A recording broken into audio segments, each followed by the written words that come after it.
DJ, unaweza kutusindikiza kidogo sekunde hizi za mwisho tunavyoendelea kumsubiri mgeni rasmi? Anabadilisha maneno mawili matatu na exhibitors hapo nje.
Our guest of honor is speaking to the final exhibitor, and she is about to make her way into the hall, not just yet, but she's exchanging words with the final exhibitor. And I will ask you in the next few seconds to get up on your feet as we give her a hearty applaud as she gets into the venue. And we officially begin our symposium for today. Mabibi na mabwana, ladies and gentlemen,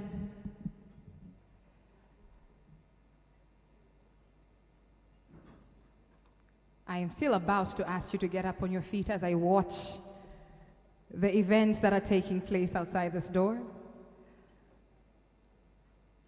DJ, let's keep it quiet for now. She is taking final photos. She's taking a final few rounds of photos.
Mabibi na mabwana, ladies and gentlemen, may I please ask you to get up on your feet as we applaud our guest of honor this morning, the Honorable Judith Kapinga, Deputy Minister, Ministry of Energy. Makofi aliyoshiba tafadhali. And with her, we have Mr. Mark Brian Schreiner, UN Resident Coordinator. We also have Mr. Raniero Leto, First Chancellor of the European Union Delegation. We also have Mr. Lawrence Ansamet, Officer in Charge, UNIDO, and Mr. Peter Malika, Head of UNCDF. Karibuni sana, please take your seats.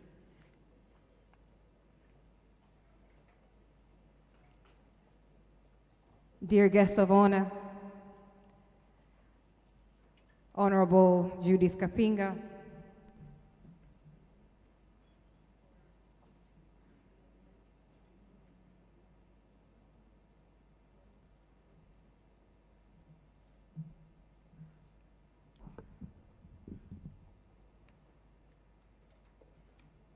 honorable guest of honor, my name is Khalil Lamboy, and I have the utmost honor of being the host of this, or the MC of this event today. Karibu sana. Tumekuwa tukikusubiri kwa sana. We've been waiting to have you in our midst this morning, and we are ready to engage with you. And as we begin, I'd like to share something so that we can set the stage of our conversation. Dachi, naomba unisaidie, tuanze. As I set the stage, may I please ask for your ears? I'm going to ask for your hearts. I'm going to ask for your attentiveness.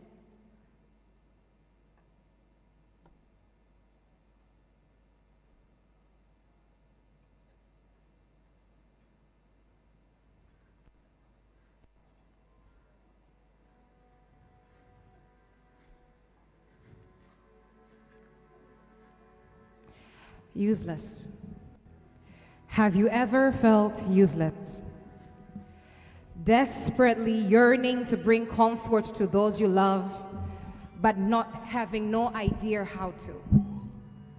Wanting to deeply take away the pain of your little one, yet regardless of how hard you try, you cannot. Despair. Have you ever felt despair?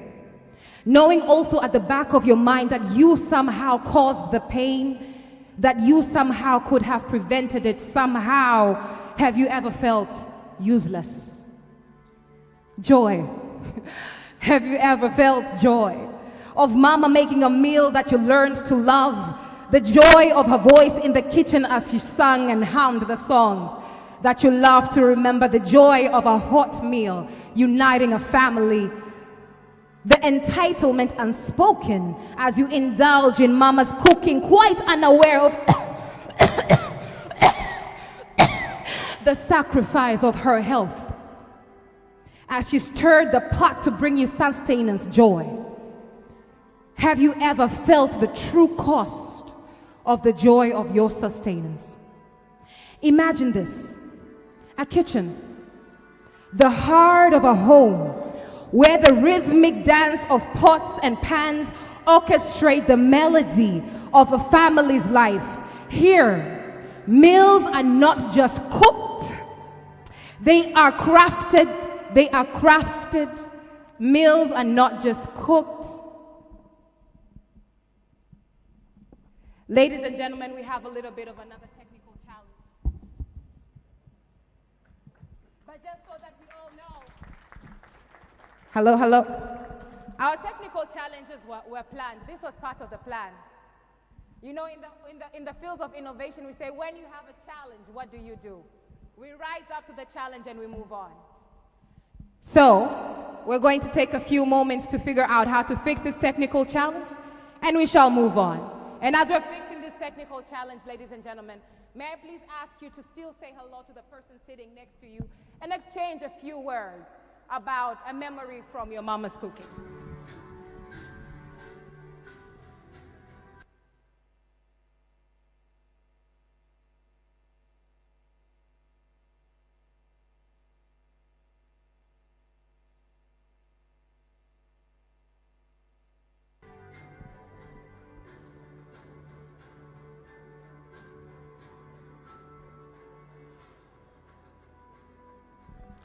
Hello, hello. So I'm going to take a poll with your permission, Honorable Judith Kapinga.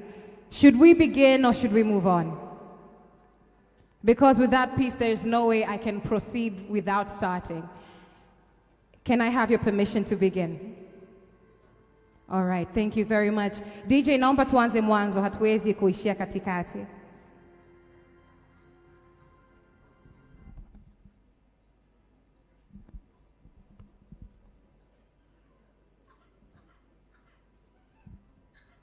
Once again, useless.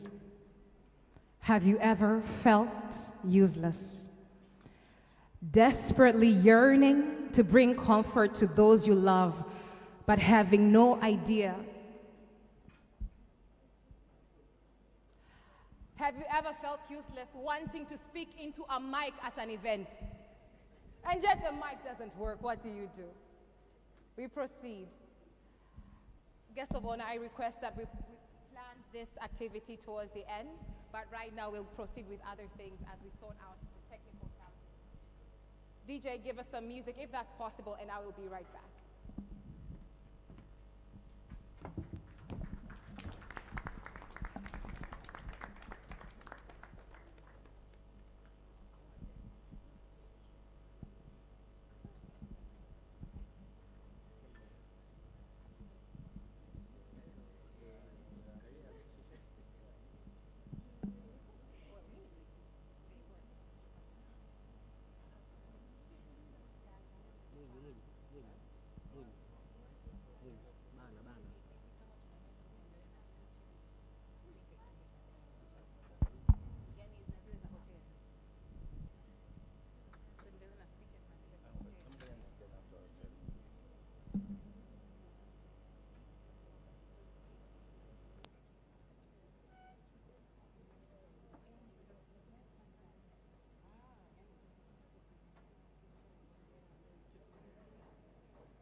Hello, hello. Yes. Thank you so much, team. Ladies and gentlemen, we are back. We had a bit of a technical challenge, but it has been taken care of.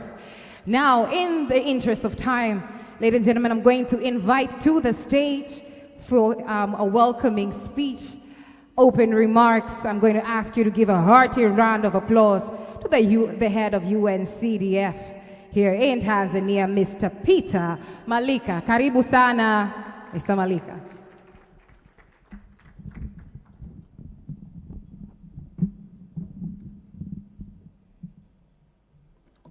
Asante sana.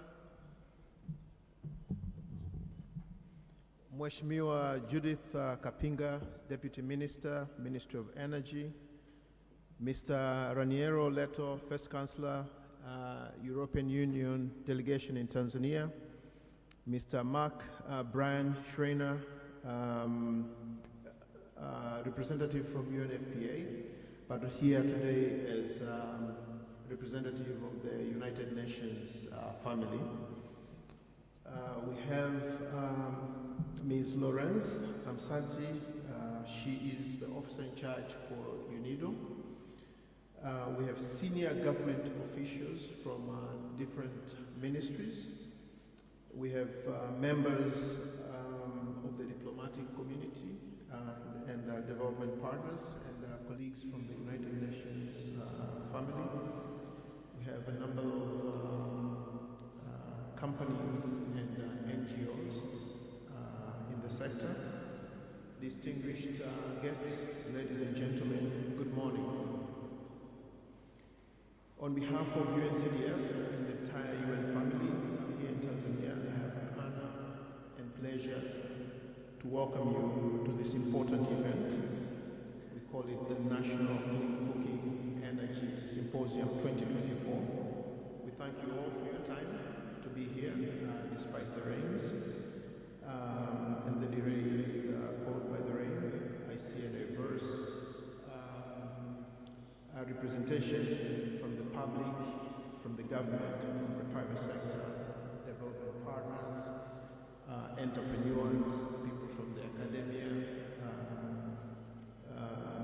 from the technology companies, innovators. I see people from the media representing the people of Tanzania. UNCDF is the fund manager and implementer of the Cook Fund. And we are organizers of this symposium. We acknowledge the steadfast support of the government of Tanzania through the Ministry of Energy and the European Union Delegation in Tanzania, who are the main funders of the Cook Fund. It is not optional for Tanzania to adopt clean cooking. We all know the facts, we all know the statistics. The good thing now, we have a momentum and also we have a roadmap. The new National Clean Cooking Strategy 2024-2034 is a guide to a sustainable switching. So we cannot just overnight change to clean energy, clean cooking energy overnight. So it has to be a sustainable switching. The strategy, it accommodates new technologies and innovation that facilitate access to clean cooking energy, and the requirement by the government to lower the cost for the people of Tanzania, but also as a result, as part of fighting the effects of climate change. So it's going to be a 10-year process. It's going to be a slow process that we need to allow learning so that we can accommodate the changes and improvements that we find along the way. So it's a 10-year strategy, it's a 10-year journey. We need to allow learning and also accommodate on the way. The Cook Fund is currently working with the Ministry of Energy on awareness campaign and behavior change campaign. So it is not too late. I think during the symposium we will call for ideas and messages to contribute to that campaign. At this symposium we expect ideas to be contributed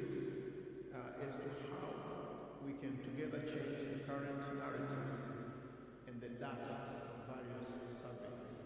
If you look at the statistics, it's not so good because we'll be talking about that 90% of Tanzanians are not using clean energy. But that is the statistics. I think we all know the statistics. In this symposium, I think we should move on from reciting the statistics, and we should clearly talk about ideas how do we achieve the targets moving forward. Clean cooking is a business opportunity. It creates employment and also contributes to national income. Among us here at the symposium, we have invited manufacturers, importers, suppliers, and traders of different clean cooking appliances and fuel. This includes but not limited to e-cooking by ethanol, LPG, natural gas, biogas, and biobriquettes. During the 3 days of the symposium, we will have an opportunity to interact and hear them about affordability, availability, efficiency, and other pertinent questions which are important for making choice and buying decisions. So as I conclude, it is our sincere hope this symposium will serve as a vital platform for knowledge exchange, collaboration, and innovation in clean cooking solutions. Our collective efforts will support the government in the implementation of the National Clean Cooking Strategy 2024 and beyond. Together, let's continue our journey. We start from the kitchen. Karibuni.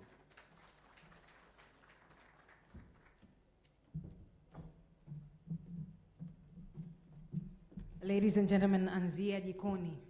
That is also our hashtag this morning, Anzia Jikoni. So if anything does stand out to you, the hashtags are hashtag Anzia Jikoni, hashtag Tumtue Mama, hashtag CC Solutions 2024, hashtag Anzia Jikoni, hashtag Tumtue Mama, hashtag CC Solutions 2024. CC meaning Clean Cooking Solutions 2024. Thank you so much, Mr. Peter Malika, head of UNCDF. We are also going now to hear from Mr. Brian Schreiner, who is the UN Resident Coordinator. Makofi kwake tafadhali. Karibu.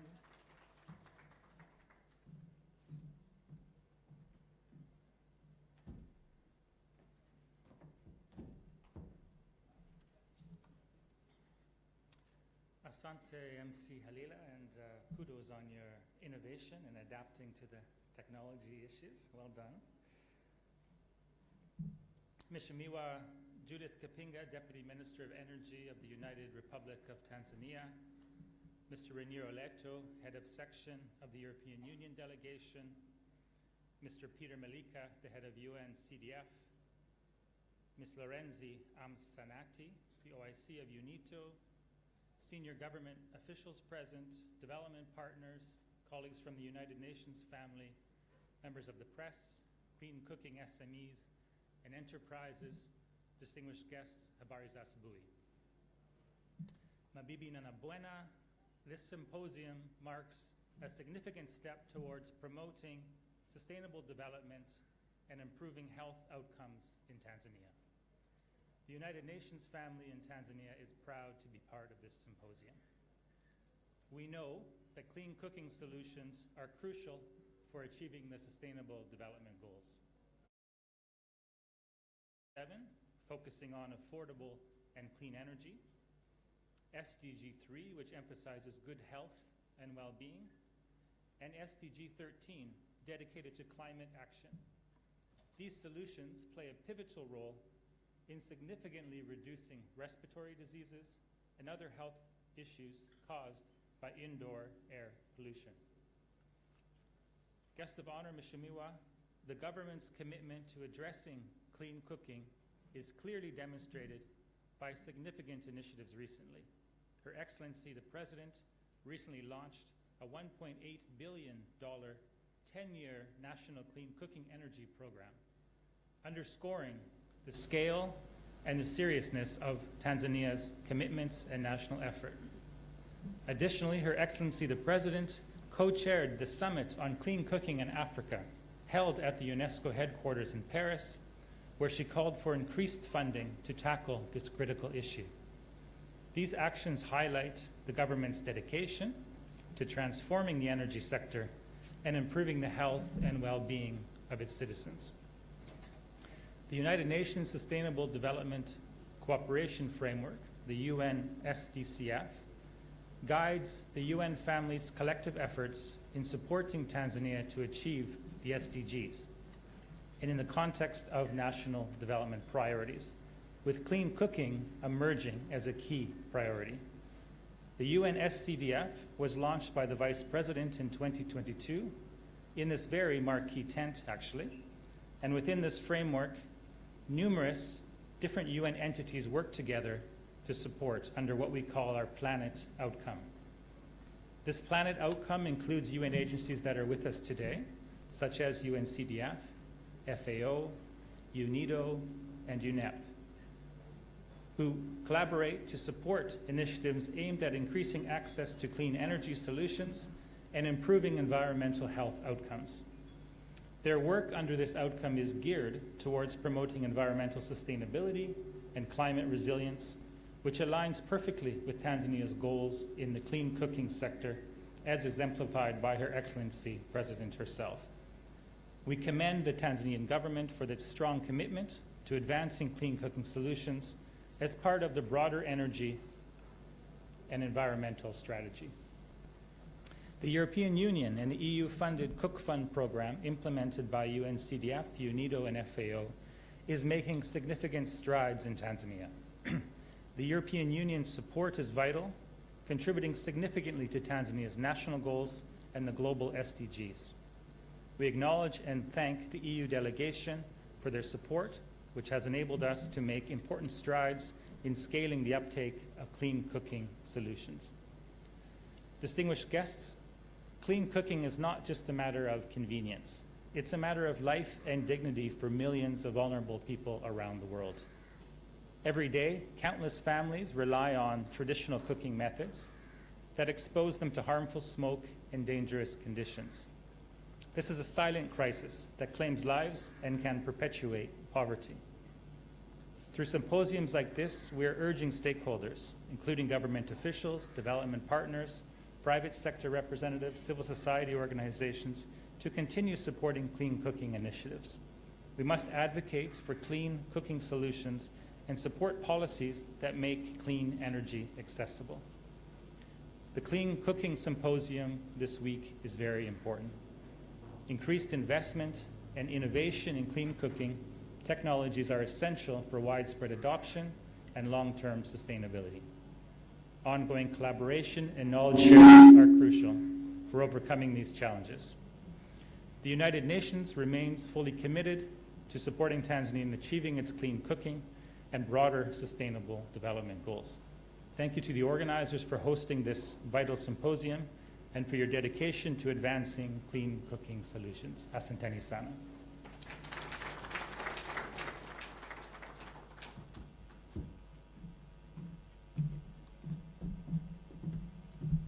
Another round of applause, tafadhali. And of course, he shared a lot about what the government of Tanzania and different stakeholders are doing to really advance this space, but also made a call, as Mr. Malika did, to different stakeholders to get involved a lot more within this transition. Ladies and gentlemen, I'd like to then invite to the stage Mr. Raniero Leto, who's the first Chancellor of the European Union delegation. Makofi kwake, tafadhali.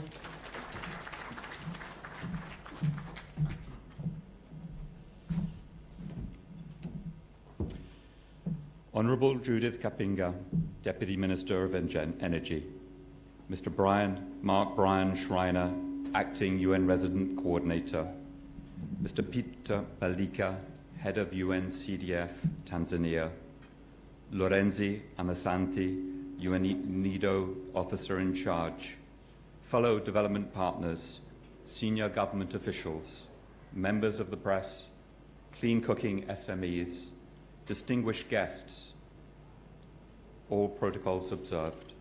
Habari za asubuhi. I am delighted to be here today to show the European Union's support and encouragement for this important symposium. In my few words this morning, I would like to touch on three things. Firstly, to recognize the leadership role that Tanzania is playing. Secondly, to briefly highlight some relevant EU activities.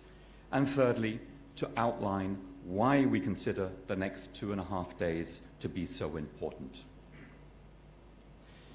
It is said that every solution to every problem is simple. It's the distance between the two where the mystery lies. Allow me to repeat. Every solution to every problem is simple. It's the distance between the problem and the solution where the mystery lies. Clean cooking is not rocket science. The solutions are rather simple. The technology is relatively straightforward and not overly expensive.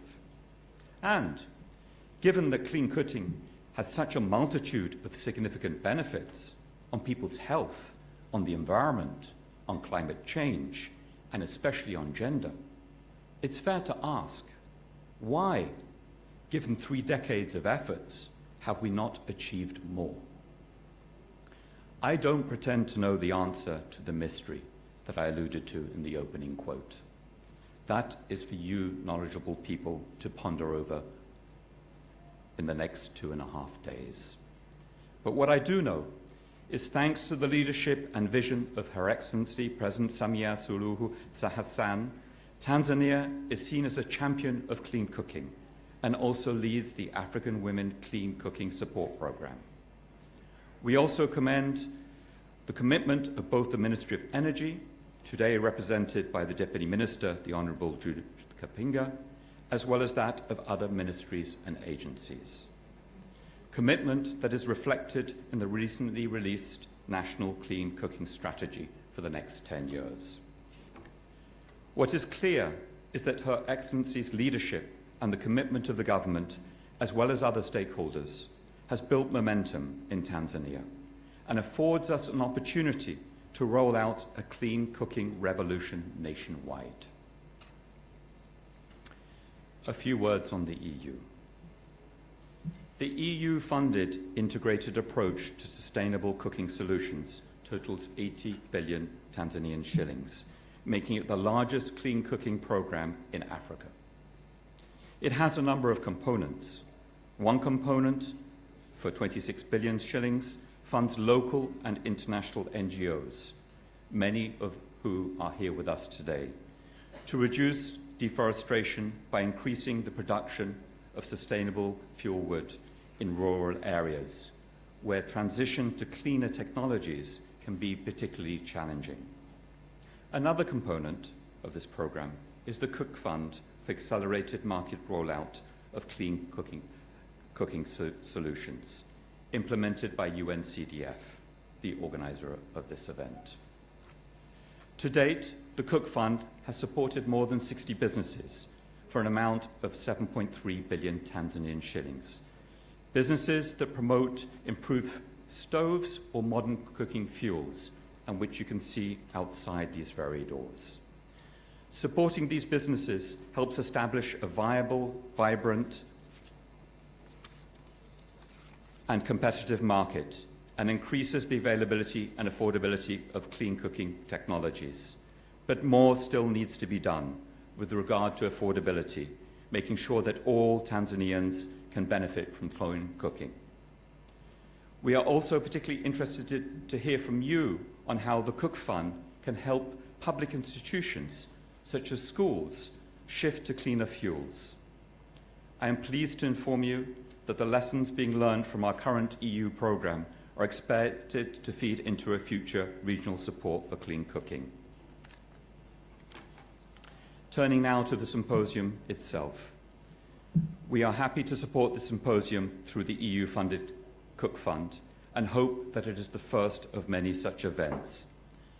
The symposium will give us all comprehensive information about the clean cooking sector in Tanzania.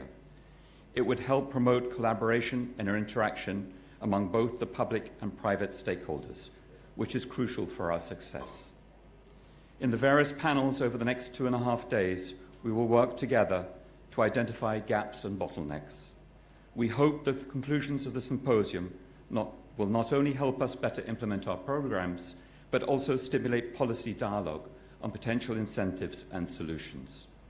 But there is one more important thing that we expect from this symposium. We consider the symposium to be a unique opportunity to reinforce the national awareness campaign that UNCDF is implementing with the Ministry of Energy. It is important that the conclusions of this symposium don't just stay in this room, and that they are broadcast nationwide to all Tanzanians. With those few words, let me thank you all, and particularly for the organizers, for this important symposium. Thank you.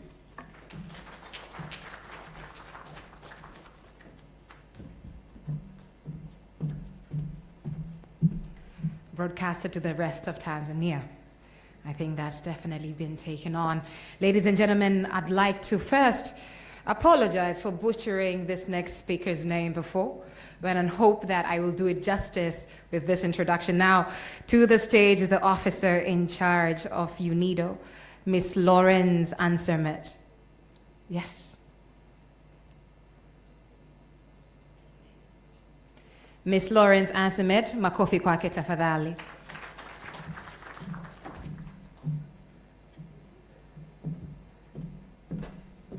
Good morning. Habari za asubuhi. So, I was not ready to speak, but I'm very pleased to be here, part of the Clean Cooking. As UNIDO is a little implementer of the larger picture of the Cook Fund and the Clean Cooking Initiative, thanks to the presidency.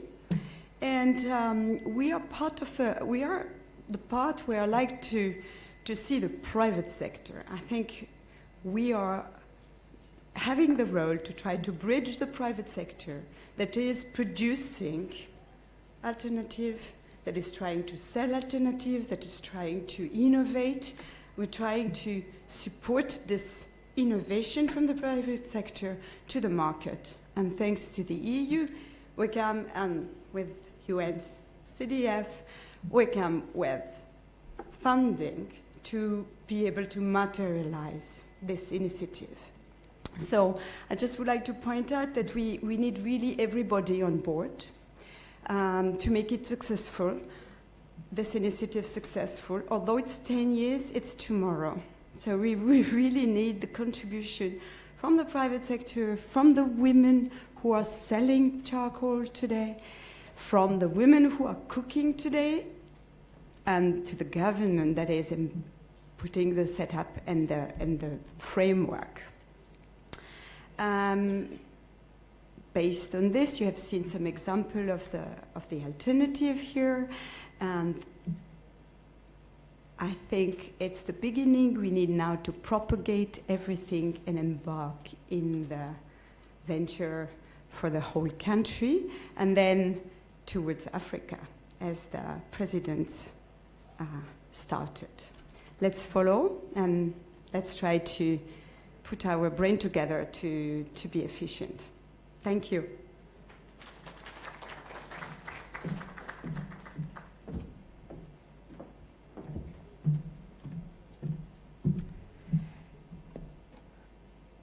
And with that, ladies and gentlemen, it gives me a great pleasure and an honor to now bring to the stage, invite our guest of honor today, the Honorable Judith Kapinga, Deputy Minister for the Ministry of Energy. Makofi kwake aliyoshiba tafadhali. A hearty round of applause as our guest of honor comes to the stage.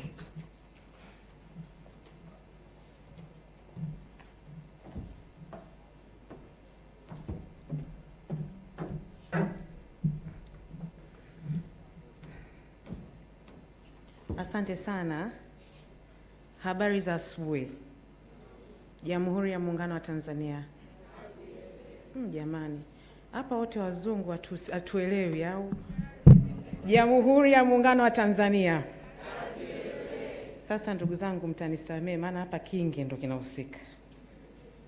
Mr. Peter Malika, Head of UNCDF, Mr. Raniero Leto, First Counselor of the European Union Delegation, Mark Bryan, UNFPA Representative in Tanzania and Acting Resident Coordinator of UN in Tanzania, Miss Lawrence Amsanati from UNIDO, OIC, Mr. Ngeleja Mgejwa, Representative of Permanent Secretary of Ministry of Energy, UN delegates, development partners, and senior government officials, steering committee members, program investment committee members, clean cooking SMEs and enterprises, distinguished guests, ladies and gentlemen, and members of press.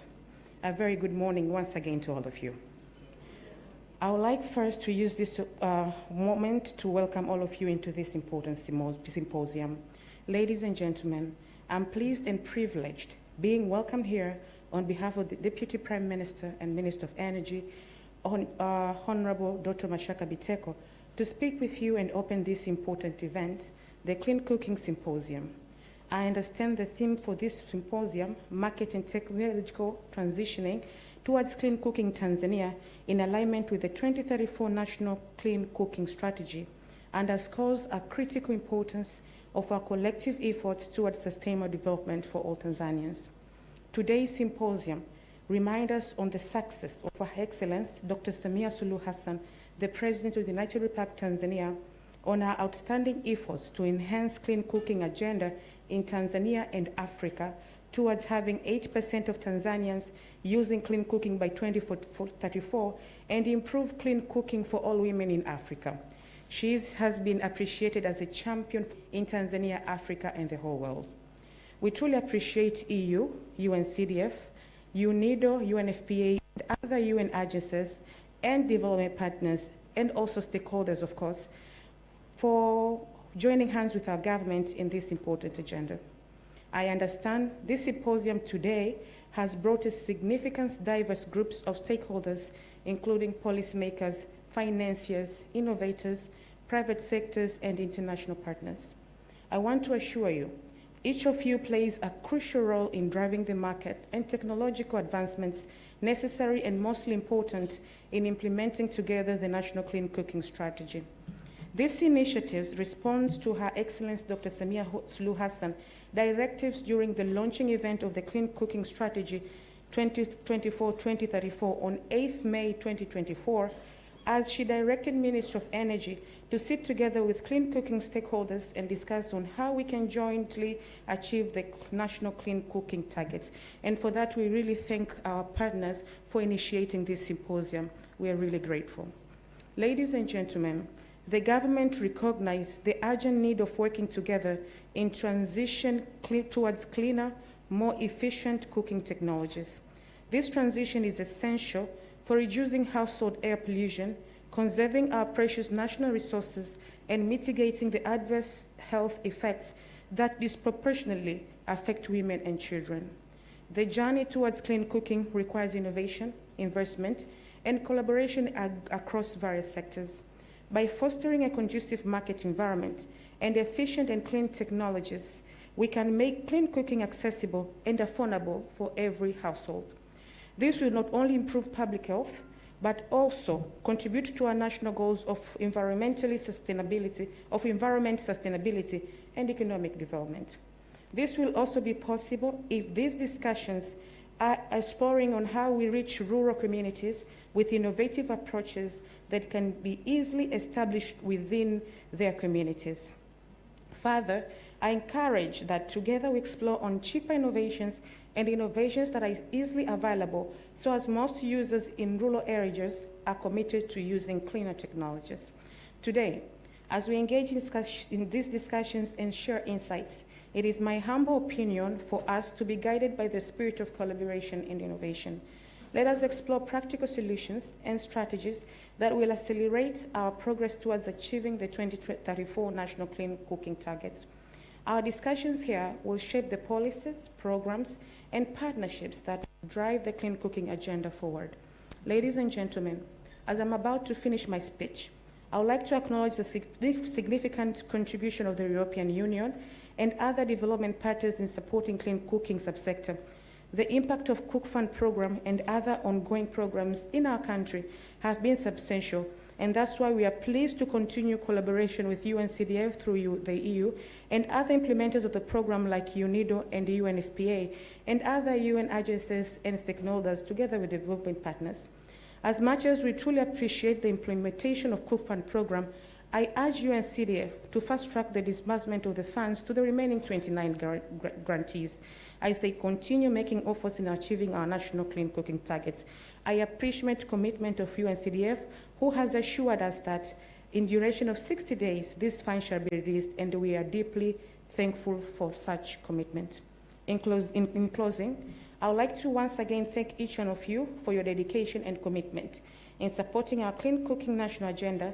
Together, we can create a future where every Tanzanian can enjoy the benefit of clean, safe, and sustainable cooking. Asanteni sana na nawatakia majadiliano mema. Asante sana, Mungu awabariki.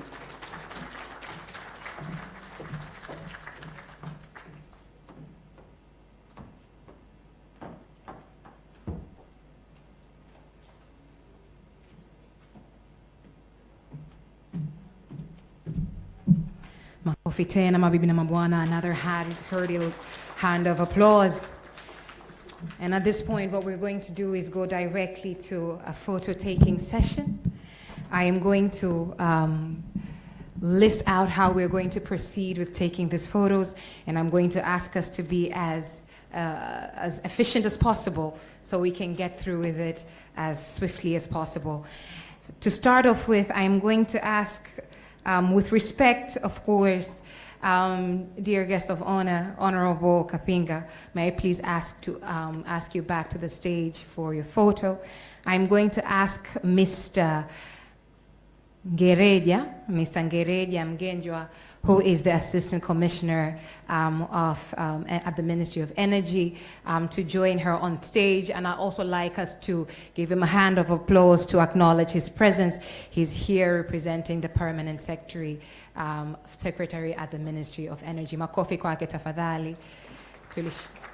Asante sana. Of course, with this picture, I'm going to ask Mr. Mark Brian Schreiner.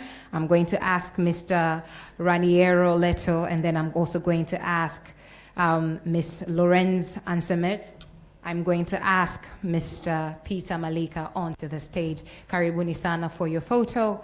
And then, of course, I'm going to ask different groups to come and join them on the stage for different pictures. Karibuni sana, just in the middle. DJ, tusindikiza tafadhali.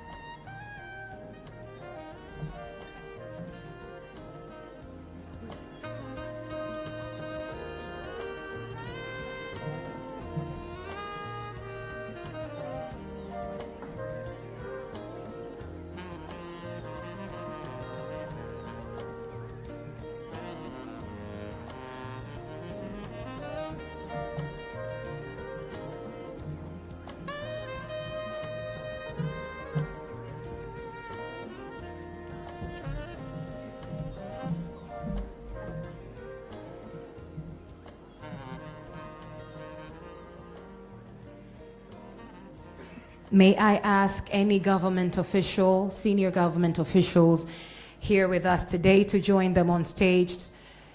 May I ask all other government officials here with us today to join them on stage, tafadhali.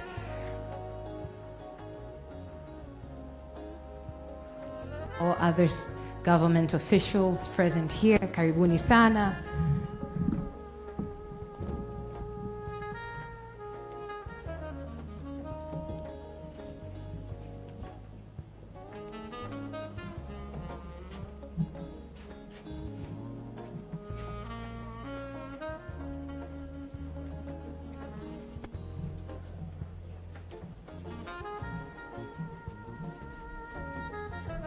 Nitaomba msaada wa team, naomba kwa zima misuli miwili nisaidie kusogeza hivi viti huko nyuma ili waweze kupata nafasi ya kusimama vizuri.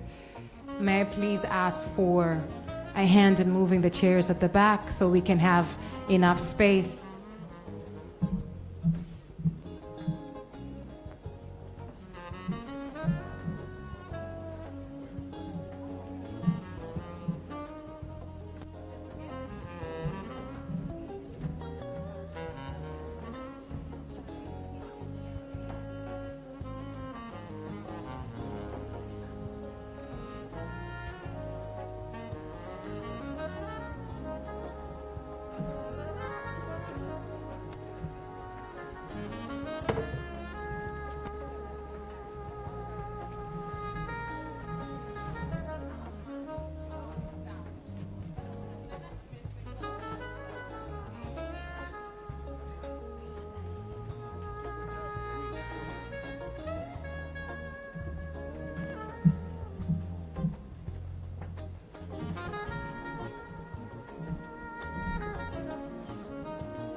Asante sana. May I ask for asanteni sana senior government officials, wafanyakazi wa serikali. High table, naombeni mbaki hapo hapo. May I ask for the head delegation to remain on stage. May I ask for the UNCDF family as well as the overall UN family to join them on the stage, please. The overall UN family, please join them on the stage. Karibuni sana. Overall UN family led by UNCDF, karibuni sana UNCDF. Tutaanza na team ya UNCDF, karibuni sana.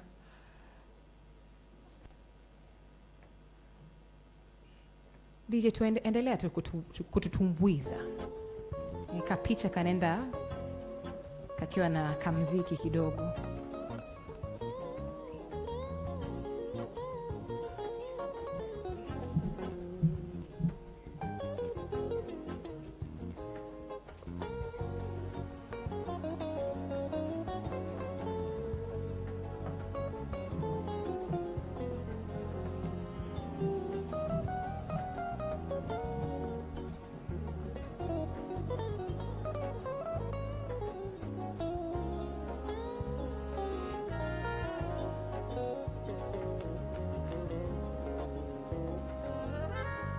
Big smiles. Wonderful. Asanteni sana. May I then ask for the beneficiaries of the Cook Fund program.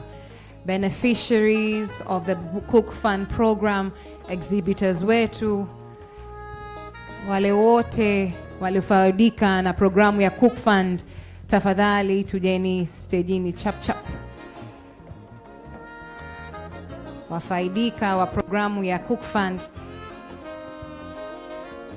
Nimemsimamisha mgeni rasmi jukwani muda mrefu sana. Naweza nikapigwa faini.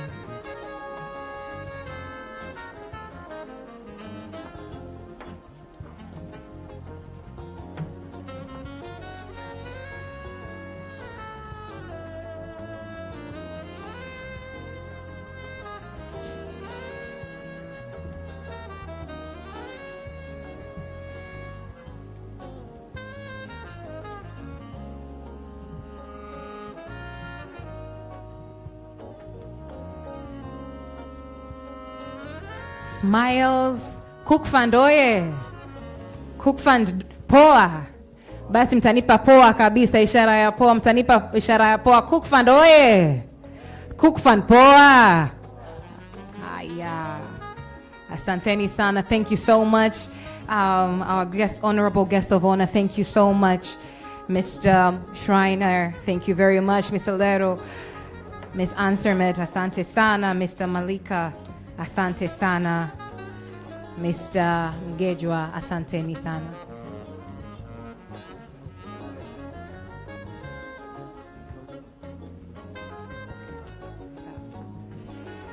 Baada ya hapo, Mheshimiwa mgeni rasmi angependa kusema maneno mawili matatu kabla shughuli yetu haijaendelea. Karibu sana. Habari za asubuhi tena. Sasa nikasahau kusema symposium imefunguliwa. Kwa hiyo, kwa mantiki hiyo naomba nitamke kwanza kwamba mkutano wetu umefunguliwa rasmi. Asanteni sana.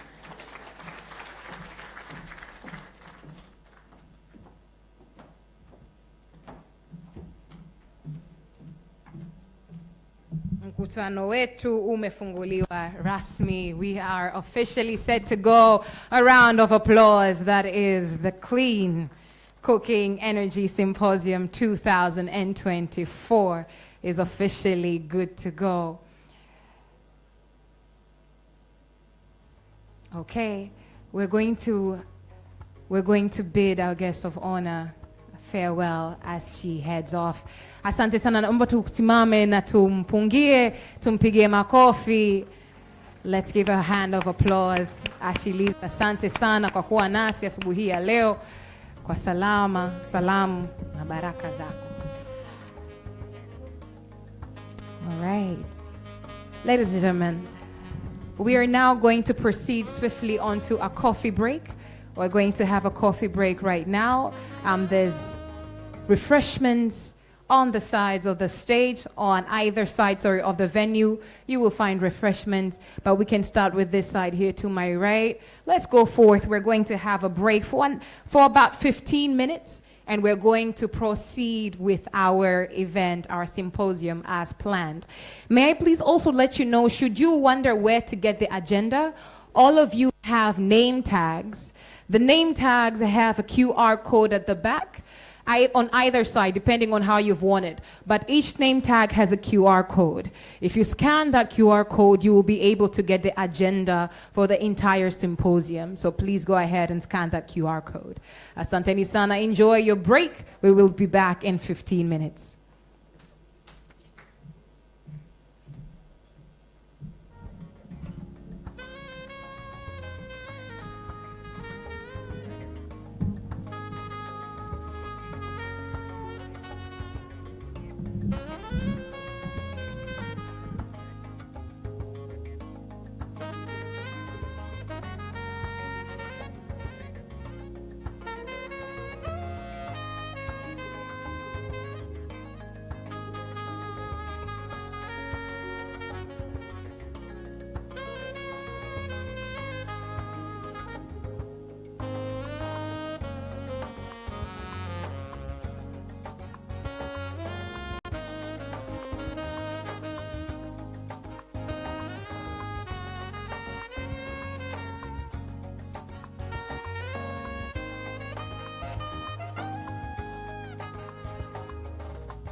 Ladies and gentlemen, I hope you're enjoying your break, your refreshments, and the bites that accompany them.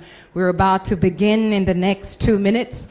Please, if you have not taken anything to eat, do head over to the refreshment stands, get yourself something, and head over to your seating area, head over to your chair. We're about to begin in the next 2 minutes.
May I request the panelists for the panel that was to happen this morning to get ready, as well as the panel moderator, who I see is more than ready and situated.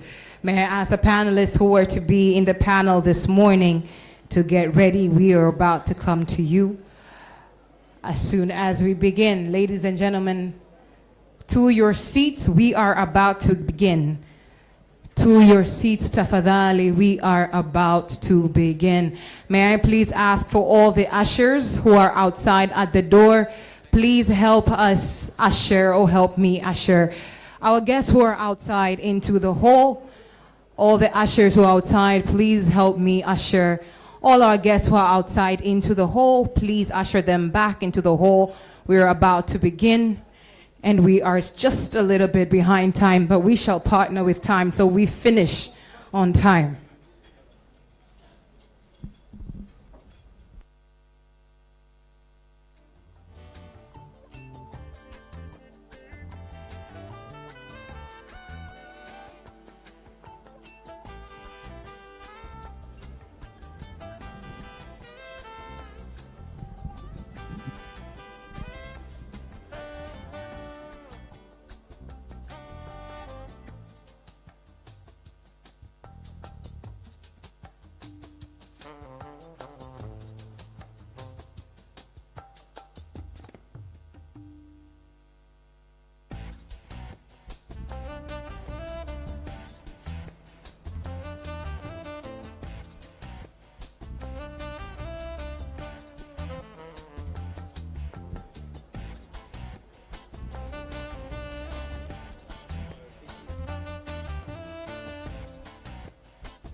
All right, ladies and gentlemen. For anybody else who's not back on their seats, may I please insist that you get back on your seats. Sir, thank you so much for showing great leadership and heading back to us. Asanteni sana kwa kurudi kwenye viti vyenu. Yaani sasa hivi hata ninavyozungumza na nyie hamjasimama hapo. Yaani mnarudi kwenye viti vyenu. Asanteni sana. Yaani nawafuata hapo hapo. Asanteni sana kwa kuonyesha uongozi na kurudi kwenye viti vyenu. Asanteni sana. Hendo unamalizia kwa namna hiyo. Asanteni sana. Tunamaliza hapa, tunafunga kabisa. Tunaenda kwenye siti zetu. Siti zimejaa nyingi sana. We have a lot of seating area. Thank you so much. And I understand that a lot of people here were outside of the exhibition, so we're going to give you that bit of leeway. But ladies and gentlemen, we're about to go into some exciting conversations this afternoon. We're going to have a few panel discussions led by a few teams of experts. Right? Someone has asked me, I've got asked by a few different people, when are you going to do the poem? The poem shall be done. You worry not. The spoken word piece shall be done. But at this point, we're going to go directly into our first panel discussion for the day.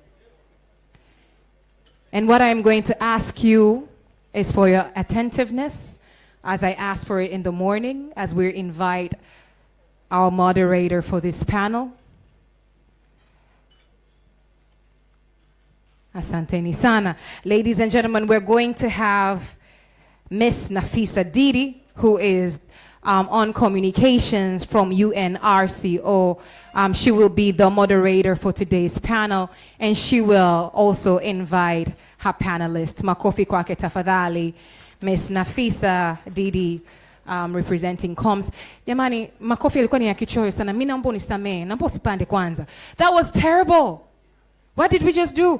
A hand of applause to our moderator this morning. Yes, praise God. That's how we do it in Tanzania. Karibu sana. Asante, karibu sana.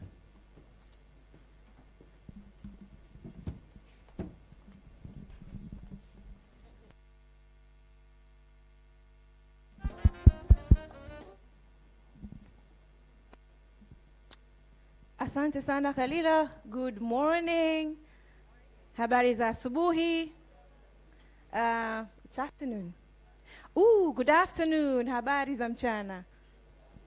As I have been already introduced, my name is Didi Nafisa. I am from UN Tanzania. I am the head of the communications unit. I'm very happy to be here to facilitate the first panel discussion. And without further ado, allow me to call to the stage the panelists for today. Joyce Msangi from the Ministry of Energy. Dada Joyce.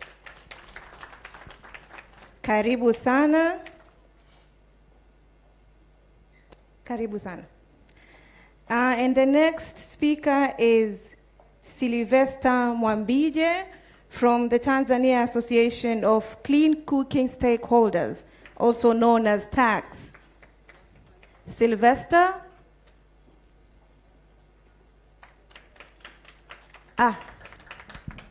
Karibu sana.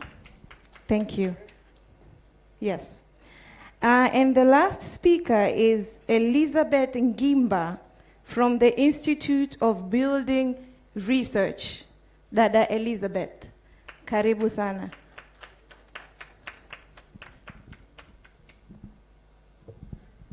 You can sit.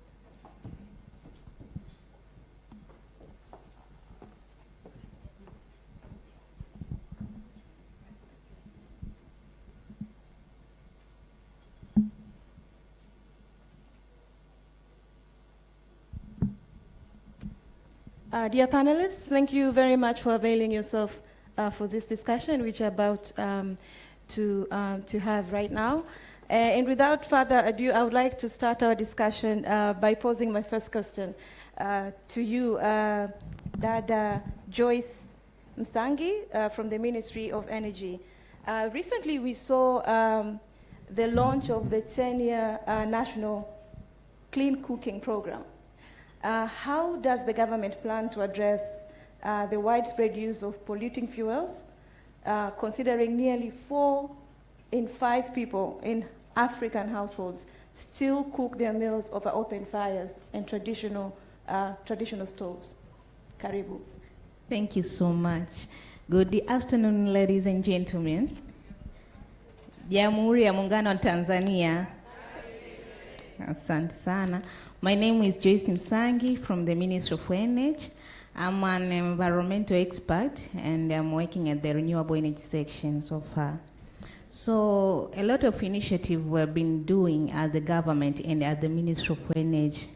First of all is by making sure on the issue of awareness raising. We know the clean cooking agenda is not only about the accessibility, but it's about the cultural thing and the behavioral status. Most of the people or household, they still have the notion or they believe that the traditional cooking using the charcoal or firewood, the food somehow may taste more better than using gas or electric cooking. So as the ministry, we need to address this challenge. So we are doing a lot of initiatives, a lot of the workshops. As you can remember, on March, we did a very large awareness campaign on women. It was on Women Week. We did a congress where we distributed almost more different technologies as improved cook stove. The distribution of the clean cooking technologies is to raise awareness on this can be achieved and it's possible. So we are trying to address the awareness campaign issue from the high level to low level to the household, because we also had an energy week to the members of parliament at Dodoma. So we did also the awareness campaign, and we do attend the different workshops from private sectors. Also, we are trying to address the issue of cost. We know the clean cooking technology have very high initial cost. So government is planning to review some taxes and he tried to see the possible way to reduce the cost of this clean cooking technology. We are also trying to work with different private sector development partners in order to get the grants or subsidy to subsidize the technology so as it can be affordable to everybody. We are also encouraging different technologies, as we do have pay as you go. We are trying to find the people where a person can pay a certain amount that need to be used. Maybe in a gas, you can pay maybe 10,000.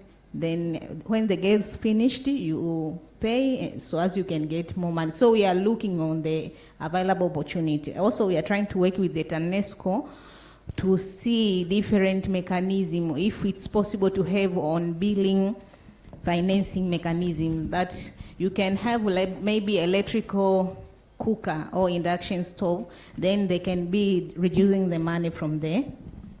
So that's the second area about the issue of addressing the cost, but we are also going to review different policies so as the policies could align with each other. There's some contradiction of the policy, existing policy, so we do plan to have the harmonization of policy, and all these have been stated in our national clean cooking strategy. Those so far, and we are also going to look for the infrastructures. We know the installment of infrastructure is very expensive, so we are looking of private sector who are willing to support the government. We know all this initiative we cannot do alone, but working with the private sector, development partner, financials, this we can all achieve our targets. Thank you so much. Asante sana Dada Msangi. I've been informed we can use both languages, English and Swahili. So kindly allow me a little bit kusema kwa Kiswahili what you've said. Umesema machache ikiwemo kuongeza awareness, mtanisamee kwa Kiswahili sijui awareness inatamkwaje, lakini kuongeza uelewa kuhusu clean cooking, si ndio? Lakini pia mnaangalia masuala ya tax. Lakini pia kuangalia ni namna gani mnaweza mkapunguza gharama ile ya kwanza mtu anapoanza kuamua kutumia clean cooking. Thank you.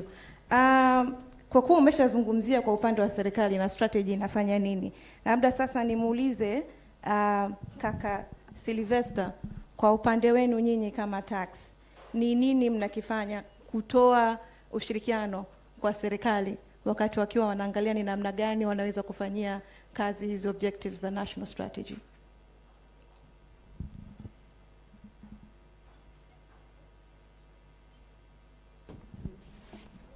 Hello. Nashukuru kwa kupewa fursa ya kuongea, lakini nashukuru sana wizara na dada pale, naona amekava sehemu kubwa ya maelezo, kwa hiyo mimi nitakuwa nafukia mashimo madogo madogo. Kwenye awareness creation tumekuwa na wizara mahali pengi. Unajua wizara haitengenezi majiko, wizara haiuzi majiko. Kwa akisema awareness creation ni kwamba stakeholders tunaenda nao. Kwa kila sehemu huwa tunashirikiana na wizara kwenye awareness creation, lakini pia tunashukuru wizara inatushirikisha kwenye mambo yake mengi, iwe mambo ya conference, iwe mambo ya workshops, iwe mambo ya summit, huwa tunakuwa nao pamoja. Na pia huwa tunatoa michango yetu hata wanapoandaa mikakati ya kufikia lengo la miaka 10 wa Tanzania angalau 80% tuwe tumehama kutoka kwenye nishati ambazo cooking solutions which are not clean. And maybe I'll talk a bit on the clean, what do we mean by clean, because before forging ahead, there is a fallacy on this area, because definition of clean, actually we focus on 2 areas mainly, is the efficiency and emission. There are other parameters, but those are the main key. And when you talk of clean, on all definitions, we don't talk that the measurement of cleanliness is strictly at the point of use. If we are going to all the definitions doesn't stand that this fuel plus this technology is clean. It's only clean if it performs. So irrespective of what fuel you use, if it can meet those parameters, and they have divided those parameters in 6 levels. There's a 0 tier, there's 1, 2, 3, 4, 5. Tier 5 is the most performing ones. And there are some which are easy to achieve those parameters, and there are some which need no efforts. But at our point as Tanzanians, we don't want to leave anybody behind. Because even at 10 years, we won't have access to all 60 million people. So we move with tiers to every level.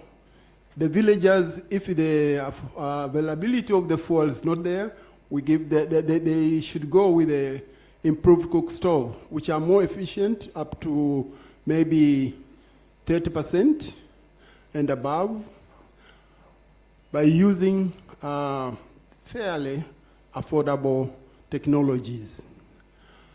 And for the other areas, Joseph said, all initial investment in all the improved and new or modern technologies a bit high.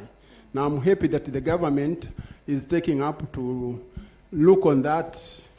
Yeah, maybe I shouldn't take, I don't know my time. Asante, you've stayed within time. Asante sana.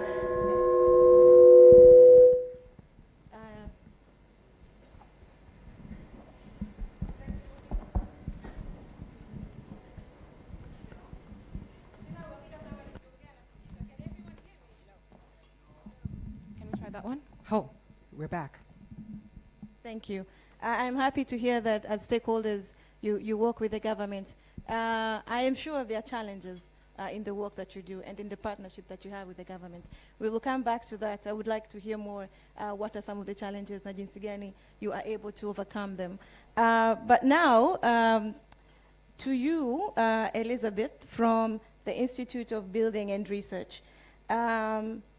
Nimeona some of the influencers ambao wanapika on social media, kina Hi Mona, kina Mona. na dada yangu pale, I know them by face. What are some of, innovative architectural designs should Tanzanians think about when they're going into building or construction of a home? What are some of the designs or considerations in terms of architect should they take into account to help them adopt clean cooking easily? Sijui kama nimeeleweka. Yeah? Au niuliza na Kiswahili pia? Oh, okay. Super. Asante sana kwa swali lako. Sisi kama architects, wakati tunafanya design kwa ajili ya wateja wetu, the first thing that we are going to be looking at, tunaangalia kwanza the cultural practices of our clients. Kwa hiyo tunaangalia, for example, we are doing clean cooking. So now we're going to be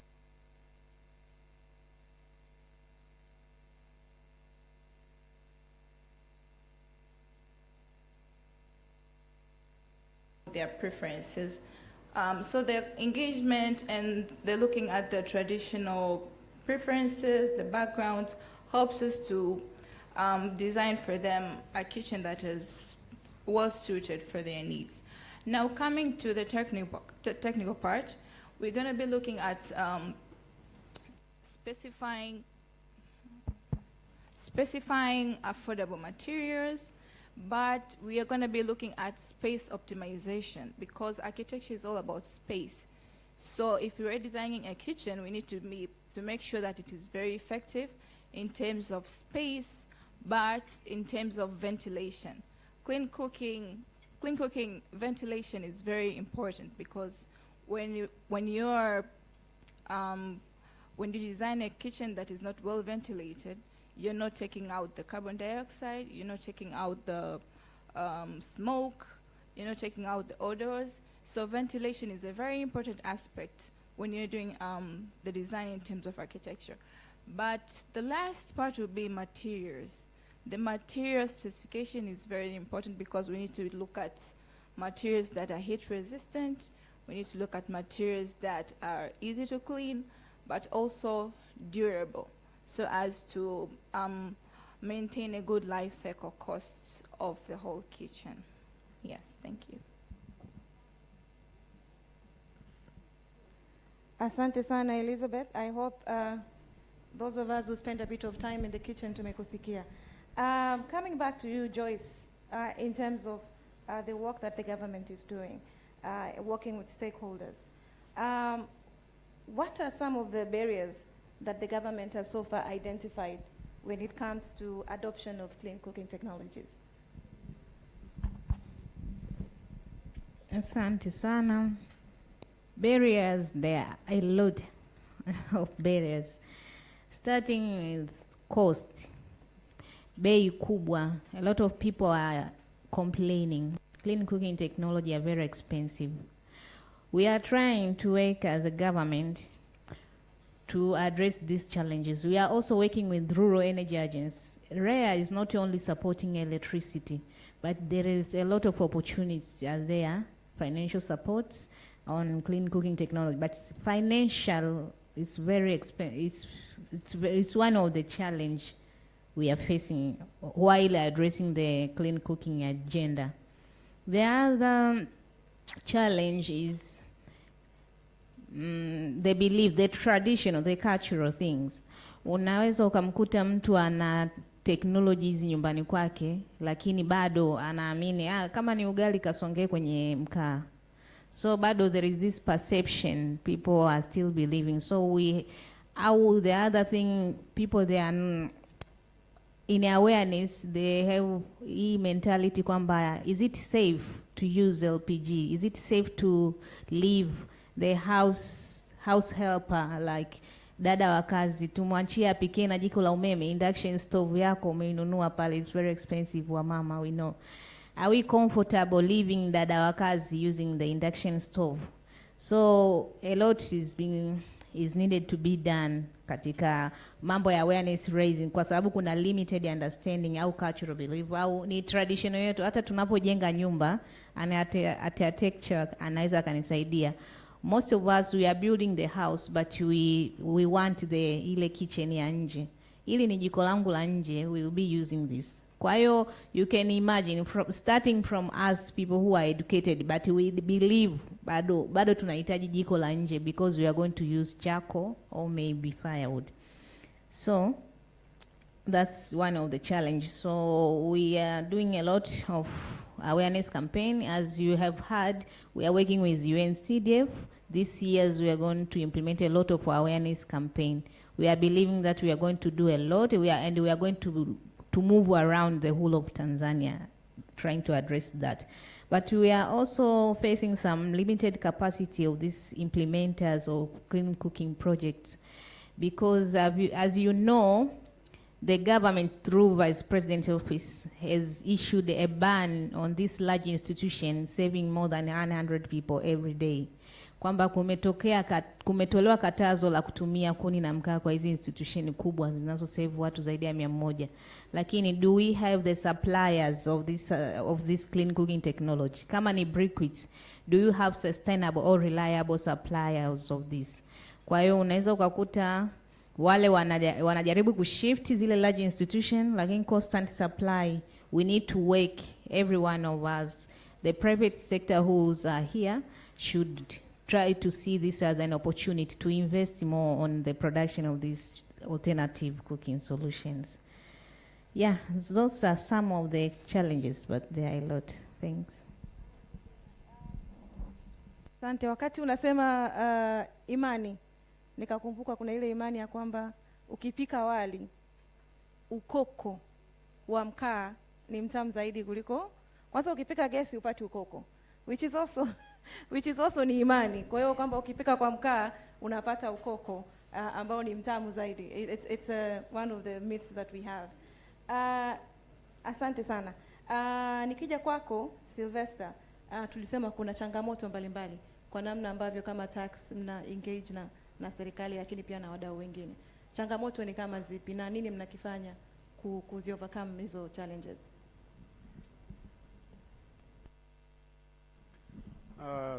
Nashukuru kwa swali hilo zuri ambalo linahusu Tanzania yetu. Changamoto ni nyingi, hata kuziorodhesha hapa hazitatosha. Nitaziongea chache. Tumeongelea mfano kama ban, na nimewahi kutembelea kiwanda cha ban, na hatuna Mtanzania mwenye kiwanda kama kile. Kwa hiyo engagement ya support, kuwa na mashine kubwa za kuweza kuzalisha vitu vingi kwa bei ya chini, hatuna. Kwa hiyo ni changamoto yote inayotukabili kwenye industry. Hata sio lazima tufike kwenye level ya bani leo, lakini tuanze kuwagroom watu wadogo. Tuanze hata wale wa chini kabisa kama wale wa SIDO, whatever you come to our levels like Envotech. Tuende tuwa support wahame pale walipokuwa. Wasifanye kazi kama waliofanya jana. Panahitaji gharama, panahitaji commitment.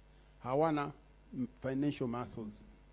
Tunashukuru watu kama UNCDF, SIDA, UN wanajaribu kusaidia, lakini nao wana limit ya funds kutufikisha mahali ambapo tungeota kufika. Kwa hiyo tunaomba serikali iliangalie hilo pia, uwezeshwaji specifically kwa ajili ya, msitupe hela, we don't need the cash in hand, watusaidie machines, watusaidie vifaa vya kufanya kazi ziwe bora, na zitakuwa kwa gharama ndogo, sababu it will be massive production. Of course mambo ya kodi siwezi kuongea, yameshaongelewa. Pia sehemu za kufanyia kazi nazo ni tatizo, lakini pia support ya research. Mimi nikiamba mfano moja hapo hai, yani serikali au institutions zingine zitubebe kwenye kutafiti. Wengine tunaamini kwamba tusiache kile tulichonacho, maana hata Musa alipolalamikiwa na watu wake wakati anatoka Misri, wana mto mbele, walimuuliza una nini mkononi? Akasema nina fimbo. Sasa tukiulizana na Tanzania, tuna nini mkononi? Tuna biomass. Sasa tutumie vijana wetu wa vyuo vikuu, tuwape hela za kufanya tafiti zaidi, iwe more cleaner. Biomass is not tuseme kama gasification. That is clean, but you are using biomass. Niseme tu kwamba tuna changamoto ya kuchukulia hili swala. Nashukuru sasa serikali imeteka up, lakini swala limechukuliwa chini zaidi na clean imetafasiriwa ndivyo sivyo. Maana clean cooking ilivyochukuliwa na wengi ni kuhamia kwenye gesi, which is not true.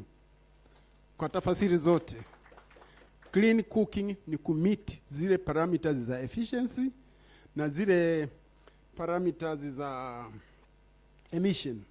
Sababu tunaangalia personal effect kwa yule anayekuwa jikoni. Dada ameongea vizuri sana hapa.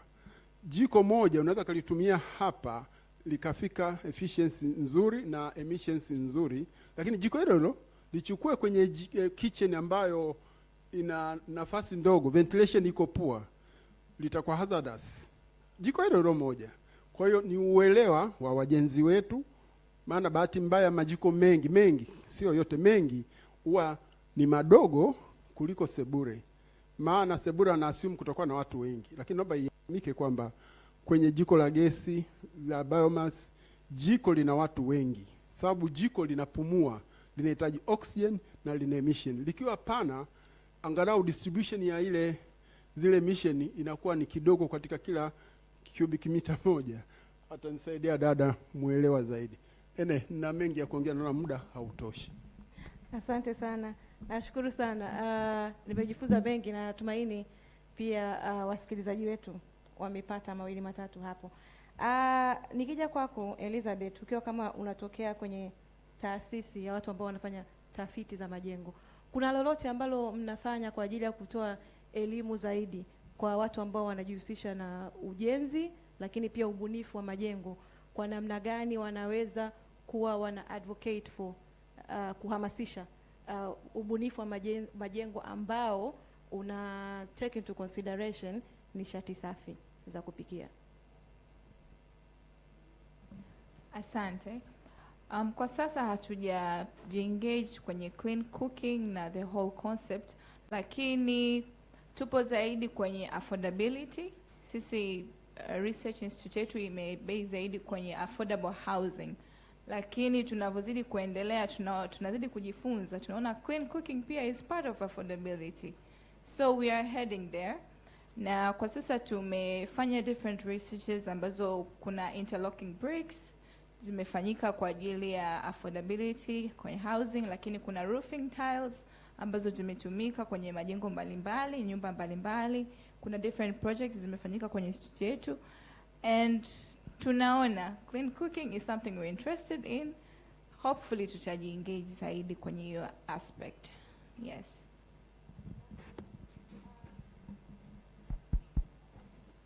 As we are running out of time, we're wrapping up.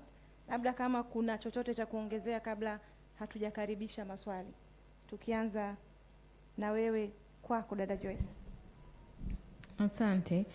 What I wanted to add more, I did not say on one of the barriers, is also availability of infrastructures. Installment of the clean cooking infrastructures, especially in this large institution, in one of the gap, we need the support as a government. We know we have many of these public institutions, starting from the school, prisons, wherever. So wherever the supports available, the partners who are interested to work with the government, this is also one of the areas where we can support. And we can also even support the production. That's why I say the capacities of this implementer. We need, as Mr. Mambije says, we need these machines in place. And the importation of the machine is going to be a bit expensive. So that is also one of the areas where we can even support, or we can even install the industry here. So for assembling of this equipment or the clean cooking technology. So a lot need to be done, and the government alone cannot work alone. We need everybody to be on board and work together so as we can achieve this national agenda. Thank you so much. Thank you. Kaka Sylvester, cha kumalizia kuongezea? Kaka Sylvester na mengi, labda ningojee kwenye maswali. Hata kwa ufupi.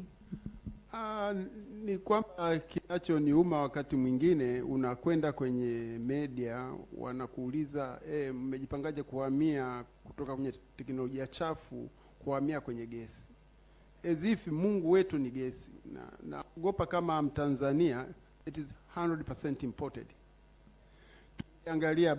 Tungeangalia renewable ni kononi, ili tuweze kuvifanya viwe clean. Kuwa clean ni kupunguza emission, kuwa clean ni kufanya iwe more efficient, na itakuwa cheap, hata running costs zitakuwa chini kama iko efficient.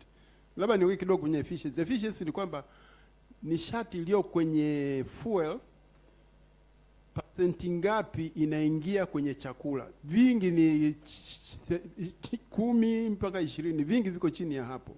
Lakini kama efficiency tunaweza kuipeleka mpaka kwenye 40, that is substantial, na vinawezekana.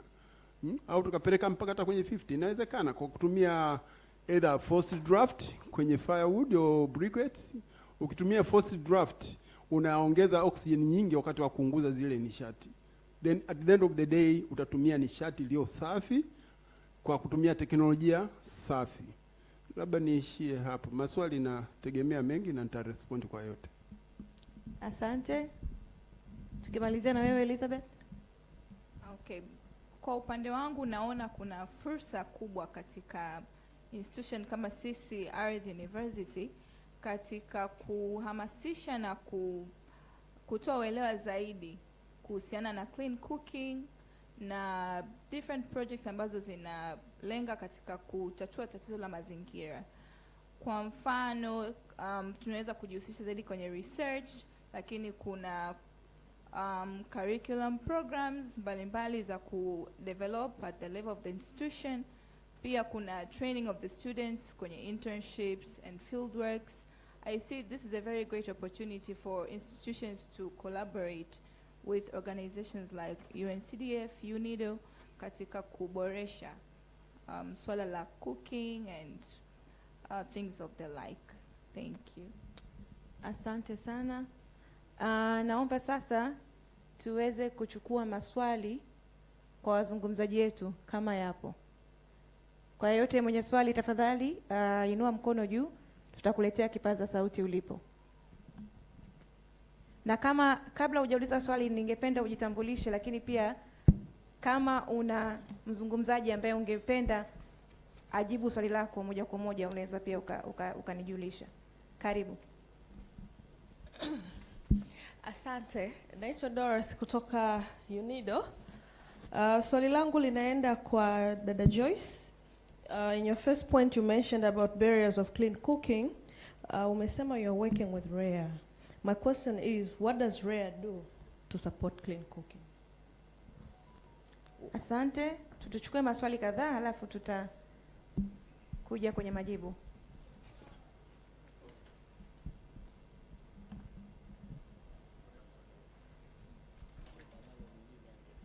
Asante, naitwa Bernard Makachia kutoka Mwanza. Swali langu nalielekeza kwa dadangu hapa kutoka wizarani. Ningeomba kujua serikali imejipangaje ili kupromote nishati zote na sio gesi tu.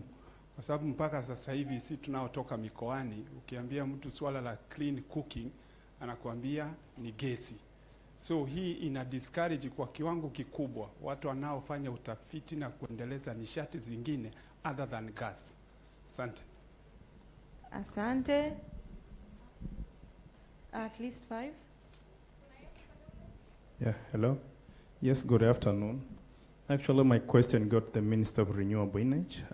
The renewable energy, basically, I'll be looking at the launch that our President, Honorable Dr. Samia Suluhu Hassan, he directed the Ministry of Energy that they should look on the budget, particularly for the Minister of Finance and Energy. At least they can incentivize and bring in the subsidies to the private sectors. Now other government, what is strategy now they are bringing on board to ensure that the private sector are incentivized in terms that can bring the technologies to the local rural settings. Asante. Karibu. Asante, thank you. My name is Angela Boke from Taifa Gas, Tanzania Limited. And it's not a question per se, but I just want to a point of information to the gentleman. Even before the world or even the country starts talking about gas or LPG, it takes the efforts of the stakeholders. Yeah. So it has taken us as stakeholders of the LPG sector to really campaign and make LPG, yani gesi, kama ndio the alternative source of energy. So basically what I'm trying to say is it takes your efforts. It takes you to have the right strategies. Just work on the strategies and everything will fall into place. It is not the government to come in and help to raise awareness on what you do.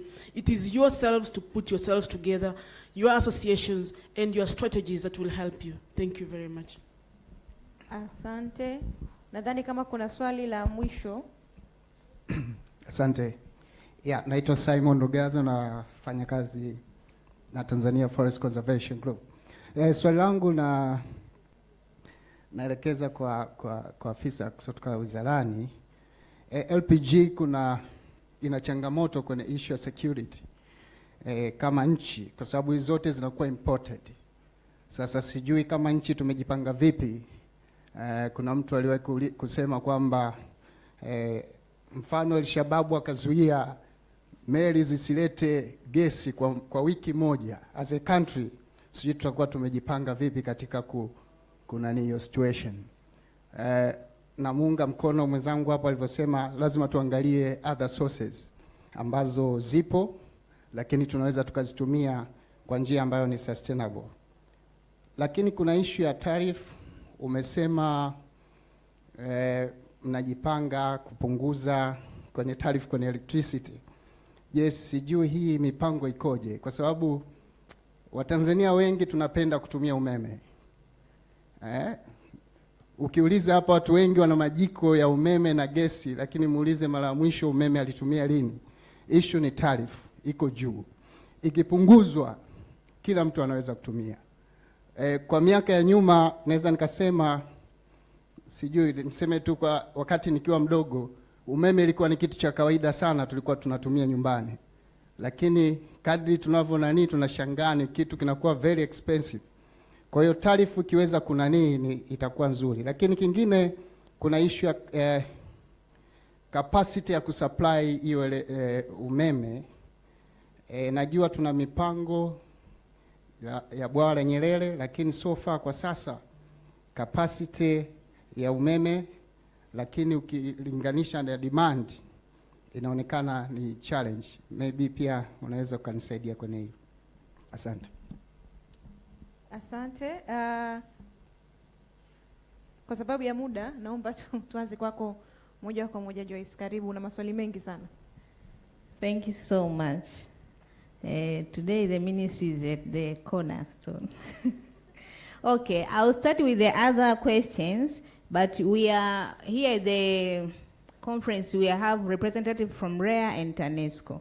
So I'll go with the next question, then representative from REA will give us a brief about what REA is doing. REA is doing a lot, believe me, and we have the proper person who is coordinating all the initiatives. So Engineer Advera will address that, and the Engineer Casey from TANESCO will help us with the issue of tariff and the capacity of umeme versus demand. It seems, other people, they seems like demand is higher than our capacity, but I believe we have the capacity. Maybe something else is triggering that. Okay, I'll go with the other questions, starting with the promotion of all clean cooking technologies. Promotion of all clean cooking technology. Believe that we are not only promoting LPG. Hatuhamasishi LPG peke yake, lakini what do we have while we are moving, we are transiting to clean cooking technology. Lakini LPG is there and they are doing great. Wame penetrate kwenye market kwa muda mrefu and they have their strategies. Ndio maana representative from Taifa Gas amejaribu kurespond that. Lakini ukijaribu kupitia mkakati wetu, when going through our national clean cooking strategy, all the technologies are there. Na wakati tunaandaa hii clean cooking strategy, tuliita wadau wote, na most of the people who are here contributed on their comments on the document. Kuna improved cook stove iko hapa kwenye document ya clean cooking strategy, ina address issue ya umeme ipo, ina address issue ya natural gas imesemwa, na ukipitia ule mkakati kule mwisho kabisa kuna attachment ya action plan. The action plan touches all the areas. Kwamba je, kwenye umeme tunafanya nini? Je, kwenye natural gas. Kifano Mtwara kule kuna uweze amini kuna more than 500 houses zimekuwa connected na natural gas so far as we are saying, and they are cooking through kwa kutumia natural gas. Kwa hiyo ndio maana nikasema one of our challenges we are facing ni awareness. Kimfano tu hii perception ya hapa kwamba watu wanaamini kwamba tuna promote LPG. We are not promoting. Kimfano we are working with the UNCDF through the EU funded program. The program is called Integrated Approach to Sustainable Cooking Solution. Ni mradi ambao pia umeorganize hii program. Kuna mfuko ambao umeanzishwa unaitwa Cook Fund. The Cook Fund ina support all technologies. Hizi technology mnazoziona hapo nje zilizofanywa maonyesho ni watu ambao wamepata support through Cook Fund. Na ule mradi unasimamiwa na wizara kwa kushirikiana na cross-cutting ministries kama Wizara ya Maliasili ipo, Vice President Office ipo, TAMISEMI wapo. Wale watu waga wanafadhili. Huu mradi uko katika mikoa ya Dodoma, Mwanza, Morogoro, Pwani, na technology zote Chaco Briquettes mmeziona. Na leo I think thanks to Betty, sijui yuko wapi, no LPG users there ambao mmemuona katika maonyesho. Hii yote ni kwa sababu ile perception kwamba Cook Fund ina support to LPG. Lakini hapo kuna electric cooking, mmeona induction stoves ziko hapo, mmeona ethanol iko hapo, mmeona hizi improved cook stove. Kwa hiyo bosi wangu kutoka Mwanza, please, there is a lot of opportunities zipo. Yaani hizi grants kwa mtu ambaye tayari anafanya biashara yake au nini, ana uwezo wa kupata support kwa hizi. Kifano ukija kwa REA wana support biogas, wana support improved cook stove distribution, wana support mambo mengi. It's not only about LPG, lakini the challenge here ni awareness. And we are going to do that. We are going to address that kwamba tunaposema clean cooking, we are not only talking about LPG. Kwenye kongamano la wanawake lilofanyika March, tuligawa technology zote. They were there. Mr. Mambije, we distributed more than 1,000 improved cook stove to these normal people, au wajasiriamali wa mikoa karibia wote waligaiwa hizi improved cook stove. Hii yote ni kutoa notion kwamba we are only talking about LPG. I think I talked about that. Exhaust kuhusu kwamba we should include everything. About the budget issue on the Ministry of Finance and MOE, tulivyosema kwamba we are trying to address the issue, the cost. Ndio maana nikasema we are planning to review taxes zilizopo. Hizi taxi ambazo ziko, kifano most of the electric cooking and most of the technology are imported. Kwa hiyo we are going to discuss, na hiyo directive tuliipokea kipindi cha launching, and we are going to work on it. Hii document imekuwa launched I think May. It's only May. We are starting, a lot need to be done. Kuanzia kwenye hela, kwenye taxi, kuanzia kwenye regulations, kuanzia. Kwa hiyo kuna mambo mengi. That's why it's a 10-year document. Through these 10 years, we are going to do a lot. I think after like at least 3 years, now we can sit down and say, zile vitu ambao mmesema kwamba mnaenda kufanya, did you do anything? Kwa hiyo we are going to work on the taxes in order to reduce, to see how affordable it's going to be. And so I'll give the mic, or somebody help to give the mic to REA representative and TANESCO to respond on the others.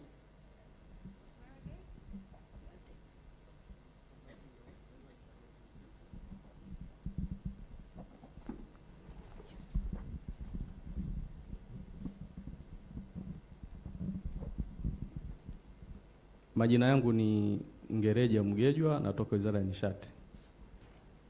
Ni wapongeze wachokoza mada. Ni naomba tu kuongezea kidogo alipoishia dada Joyce hapo kuhusiana na swala la kwamba wizara au serikali ina promote sana LPGs kuliko aina zingine za nishati.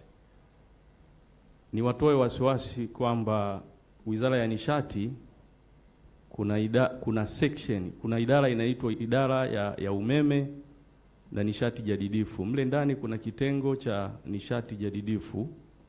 Kitengo hicho kinadili na renewables zote. Kwa hiyo sio LPG peke yake, lakini kuna renewables nyingi ambazo sehemu ile inasimamia.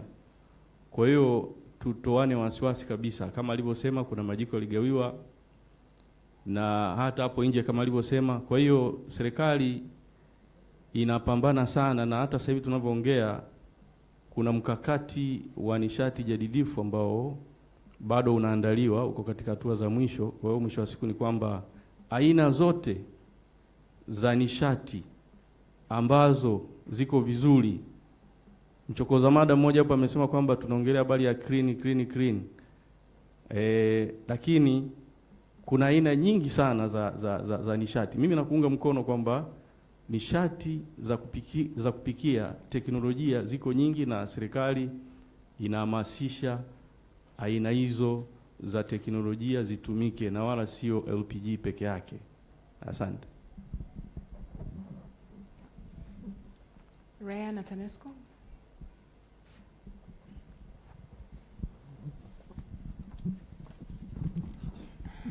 Asante. Nadhani leo jioni nina session. Nitatumia hiyo session kutoa elimu. Asante. Kuna mzungumzaji kutoka REA? TANESCO. Asante. Baada ya session hii nitakuwa na session pia. Kwa hiyo nitatoa majibu vizuri. Haya, kuna mkono pale nyuma. Sijui ni swali ama ni nyongeza. Sio nyongeza, just a follow-up question.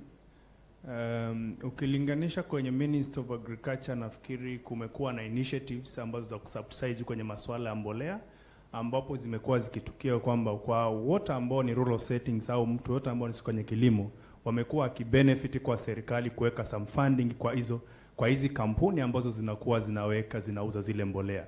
Kwa mfano hii initiatives ni ya miaka 10. Nafikiri we can borrow the same approach, tukaweza kuona ni kwa namna gani tuta subside iwe majiko ambao ni cook stove au ni hizi liquefied gases. Ni bila shaka unaweza tukaweka incentives kama serikali wakaweza kuangalia ile majiko atakapouzwa kule kwa watumiaji ambao ni wakubwa na population ni kubwa ya Tanzania ipo vijijini, zile costs ziweze kuwa low down, na hata pia kufanya refueling iweze kushuka kwa government kuweza kulipa some of the cost kwenye hizi kampuni ambazo zinakuwa zinazalisha hizo teknolojia.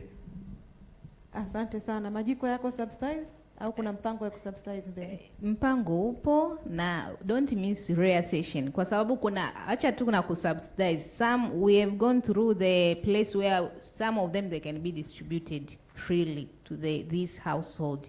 Kwa hiyo government is doing a lot kwa sababu as we know our president is a leading on this agenda, and it's not only in Tanzania, it's African by general. So as Tanzania we really need to be a good example. So a lot of initiatives are going to take place, and if possible, some of them are going to be distributed freely to the household. Thank you so much. Asanteni. Kwa sababu ya muda hatutachukua tena maswali mengine, lakini sisitize msikose mada za mchana. REA TANESCO, yale maswali yatajibiwa. Baada ya kusema hayo, naomba ni kwa niaba ya wazungumzaji niwashukuru sana kwa maswali, lakini pia kwa usikivu. Asanteni sana. Asante sana. Labda tungempa Bwana Sylvester sekunde 30, amekuwa kinyoosha mkono mara nyingi sana. Ninawiwa kukaa kimya tunapoongelea kwamba serikali haiko kwenye awareness creation. Nafikiri ni mwaka wangu kama wa 10, kila mwaka nakuwa na REA tukifanya uhamasishaji na utoaji elimu ya kutumia hizi teknolojia vizuri. Kwa hiyo ilikuwa ni hilo, tuko na wiwa kwamba ukisema kwenye awareness creation, hapana, wako vizuri na wizara iko vizuri. Na hapa juzi tulikuwa somela pamoja ambapo wana distribute na simamia maneno aliyoongea mheshimiwa pale, wana distribute mitungi ya gesi na majiko improved kwa wakati mmoja. Sio sehemu moja, ni sehemu nyingi. Tulikutaka niweke wazi tu kwamba wanajitahidi kupromote teknolojia zote. Na kwenye nayo part of the awareness creation. Asante.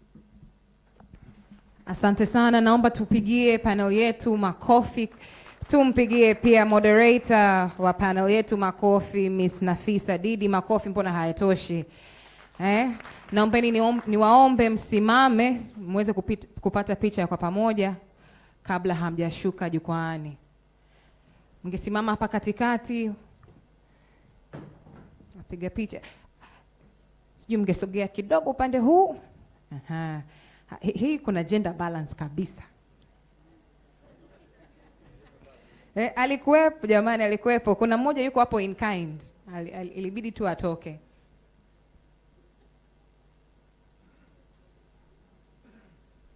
Bado kidogo.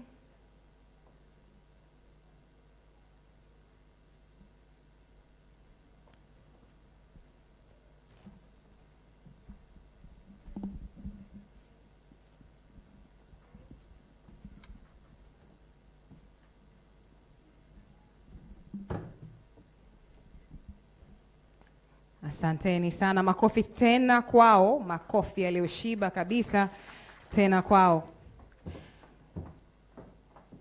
Ladies and gentlemen, right now, kama una ratiba hapo mbele yako, ningependa nipitie mabadiliko kidogo kwenye ratiba ili tuende sawa, msione kama tunakaa hapa mpaka saa moja, tuko vizuri. Nataka kupitia ratiba kidogo ili wote tuende sawa. Sehemu ambayo tutachelewa kidogo tu itakuwa ni kwenye chakula cha mchana, kwa kufahamu kwamba tumetoka kupata kitoweo. Muda sio mrefu uliopita, we just came from break. So we are going to go right now into a short presentation. Then right after, we're going to go into getting a case study presented by Mr. Paul Harris from UNIDO. Right after that, we're going to have our second panel discussion for the day. And then we are going to go into lunch. Baada ya lunch, we're going to come back, but we're going to have three breakout sessions. We're going to have 3 breakout sessions. One is going to be here in the marquee. This is carbon financing as an instrument of affordability, technology, and market development. We're going to have the second breakout room on, this is going to happen at Kivukoni 1, acceleration of consumer financing through digital innovations. Then we're going to have the third that will be happening at Kivukoni 4, structuring appropriate financing to promote markets and affordability. Baada ya hapo, we're going to all come back in here for a feedback session, and we will be done for the day. So, without further ado, we're going to go directly into our presentation. And one of the things I'm going to request, just so that we can all partner with time, is when we go into our breaks, I'm going to request that we all agree in this moment, in the spirit of democracy, that we all agree, when we agree that we're gone for 15 minutes, it's 15 minutes, and not 55. If we agree that we're going to be back in 20 minutes, it's 20 minutes, so that we can, as much as possible, keep in line with our schedule. All right. Are we okay? We're good? How are you doing? And my room is dead. What happened? You are the vibe for everybody else. We're okay? Are we okay? All right, let me teach you a scientific experiment. In my other life, I am also a scientist. And as a scientist, I do a lot of social experiments, so I'm going to teach you one right now. I know after this, you're probably going to think I'm a genius. My parents, if they were there, they would have thought so too. I'm a genius. Einstein has nothing on me. So what you're going to do, you're going to stretch your hand in front of you. Stretch your hand. Stretch your hand. Stretch your hand. This is Dr. Kells. Listen. Shughuli pevu.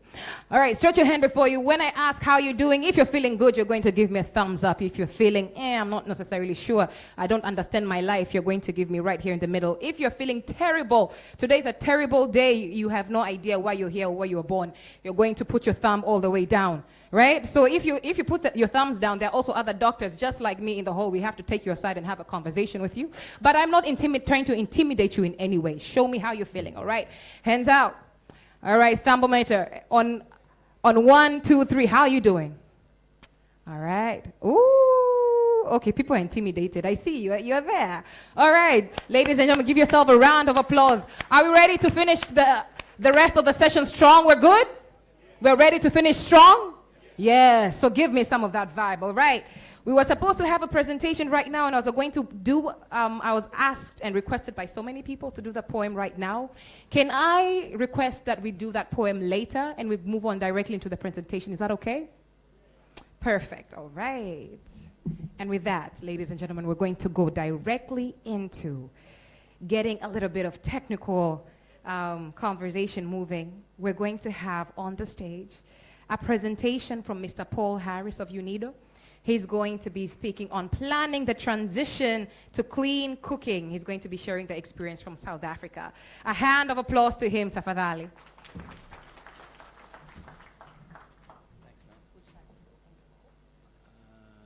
All right. Thank you. Good afternoon, everyone. Thank you for the opportunity to be here, and I look forward to having 15 minutes of your time. I've been told I have 15 minutes, and I'll do the best that I can. And you know, when you're in church and there's a sermon and a sermon being given to you, you will not remember the whole sermon, but there will be always something that you will remember afterwards. Am I right? There's always the little thing. So I'm going to try and in 15 minutes download a lot of information to you and a lot of concepts that I believe are relevant to the subject that we're here for. But you will always remember the one or two or three. Is that okay? Is that the deal? So I'm going to go quickly, and then you'll take what you need out of it. So I'm trying to give you a context and a background within which to do the planning of transition to clean cooking in Tanzania. It's really a big concept and a big area, and we just need to embroider that well and give the right background. So that's what I'm going to try and do. Next slide. So I do know your country fairly well. All of these photos I've taken myself from anywhere from around the country. I've traveled into rural areas and looked into many homes and seen the way people cook both in rural areas. This is typical in rural settings from Kigoma, from Njombe, from Ifakara. And then on the next slide, please, you can see some pictures of an urban area. That's typical of an urban area, much more charcoal, gas, whatever. Those are real pictures that you can see that I have taken. And just to get into your minds, this is what we're talking about across the nation. Then I need to make 2 points against that. One click, please. The first one is that when it comes to energy use in the home, we have to understand that unless you're in a cold climate, which you're not here, the greatest need for energy is for cooking. The megajoules, the volume of energy that you need in a home, it's cooking. That's where you have to have it. But not charging your phone or even ironing your clothes or whatever, those are small amounts of energy compared to the thump, the volume of energy that is needed to cook your food on an ongoing basis. And so we have to ask the question very clearly today, in 10 years' time, where do we want those megajoules to come from? They have to come from somewhere, and that is the issue that we get into. And we can see there's so many arguments about, do we use clean cooking based on charcoal, renewable charcoal? Do we make use of biomass stoves, whatever? All of that centers around where is that clean megajoule going to come from? And I'm going to push us towards part of that, making that decision while we're here and in the months ahead. Next slide, please. Next slide, please. So, just click again. I don't know why it's holding up there. Okay. So, to cover firstly then, I want to talk about what are the fundamentals with regards to you as a country. We have to say, what is the need across the country? So I've heard everyone talk about the need to move to 80% of the households to modern cooking, which is about 8 million households. The key point I want to make here, you might not see it on the bottom there, is if you divide the number of households by the number of working days in the next 10 years, you're looking at about 3,000 a day. Does that sober you? Is that a realness check from you? We can't do business as ordinary if we're needing to deliver around 3,000 households per working day. It needs us to do something very differently, and we need to have that type of target and goal when we plan whatever we're doing. Next slide, please. There are three things we need to look at very carefully, and I can hear by the previous round of moderated discussions and the questions from the audience, these are the kind of questions that are immediately coming to the fore, but I want to raise them clearly in our minds. Next click please. We need to create firstly what is an attractive household transactional exchange. So the issue being here is households have freedom of choice at the moment. People choose what they want to cook on, and that is why we sit so behind in this cooking transformational targets. We are so behind in the world because we can't force people to do anything. Now just make a shift in your minds. When we deal with electrification and we have a village or a town that doesn't have electricity, it becomes very easy to offer that. When you don't have the service, everyone wants to take up the service. And so electrification is a very easy thing to do in that way. Yes, it's expensive and all the other things, but it's very easy from the customer's transactional side. They want electricity, they don't have it. When it comes to cooking, the customer's need for cooked food is already met. And that is a fundamental point. So if you want them to be cooking on this today and on that tomorrow, you have to influence that free choice, and they have to make the decision to move by being offered a transaction, being able to exchange one to the other in something that's of value. If I go on then and I say, what's in and what's out? The question all the time became, should we offer this or should we offer that? And guys, in my humble opinion, you cannot do all of them. And that will upset some people. That will be a difficult decision to take. But if you are really wanting to move at a rollout, at a program that's going to deal with these sort of numbers, where you design for that, you can't design for 20 solutions. You've got to design for 4 to 6 solutions and say, where does that apply in the different areas of the country? You need to be realistic about that and say, what are the suitable and correct fuels and appliances that you will offer going forward into the nation? And you know if you can deliver those at that rate, you will achieve the target that you have. Next point is, then we need to ensure that we manage the security of supply so carefully. And I'll come back to this just now. It's absolutely critical that whatever fuel we're going to promote and we move people onto, is that going to be available going forward? It's absolutely key, because the minute you don't have that, you've got a major issue, an Achilles heel in your program. So there needs to be substantive investment in the sector. Firstly, upstream, you have to have the gas, the ethanol, the electricity, whatever it is, you have to have it available going forward. It's got to be secure in terms of its supply there, and I'll go into more detail in a minute. And that has legal ramifications as well from a government side. You have to have the right regulations that will support that and ensure that you have that continuity of supply under regulation. Going on then, they wanted me just to quickly mention, next slide, in South Africa. I'll just raise 2 points from South Africa. I'm talking generally from my experience, but from my own country. I give you our electrification program as an example of what I call a rollout. South Africa said we were going to, in about 7 or 8 years, deliver electricity to all. And they set up teams and designing and everything they needed to achieve that. It was run on a project management basis, and it was done within the time. We need to do the same with clean cooking here. There has to be that kind of thinking where you've got project managers that are ensuring that's delivered every day. That's very different thinking to, we'll come to the market and we'll just suggest this tax break and whatever. Forgive me, we can do those things. It will never create the outcome that we're looking for if we don't drive it as a program with a rollout in that way. I raise that with you. Next slide, please.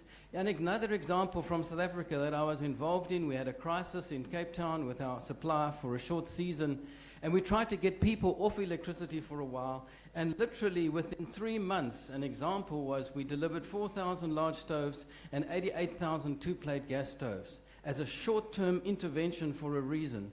That is possible when you set your mind to do something, you put some money behind it, and you get the industry on board, you ensure you have a offering that customers are accepting, you can roll something like that out. I use those 2 examples to show that rollout is definitely possible. You can look at Indonesia, what they did with LPG, etc. There are numbers of other examples like that. And we can draw these kind of lessons. Next slide. We can draw these kind of lessons from that. The first one is you have to have a standardized, customer accepting offer. It has to be put together, and it has to be standardized. You can't have different things. If you want to roll at those levels, it must be standardized. You've got to have the government and industry agreements. You have to have the community, the continuity of supply, safety training, and of course, beware of the fuel subsidy traps. These are some of the lessons from South Africa. We sit with free basic electricity in our nation, which is wonderful. We uplift many people. But let me tell you, you can never take that away. If you try and take away free basic electricity in our nation, there will be serious political ramifications. Be careful of any form of fuel subsidy as you move forward. Next point, please. You can just click 2 slides. Going on then to say, what are the suitable fuels? And I heard it mentioned here, the issue of the stove tiers. Don't worry about the detailed slide on the right. That just tells us which level the different stoves are.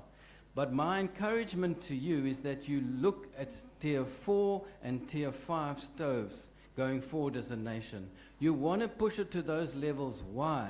Because you want to reduce the indoor air pollution. You need to get the carbon content down in those homes. You have to have that level of stove that you'll be choosing.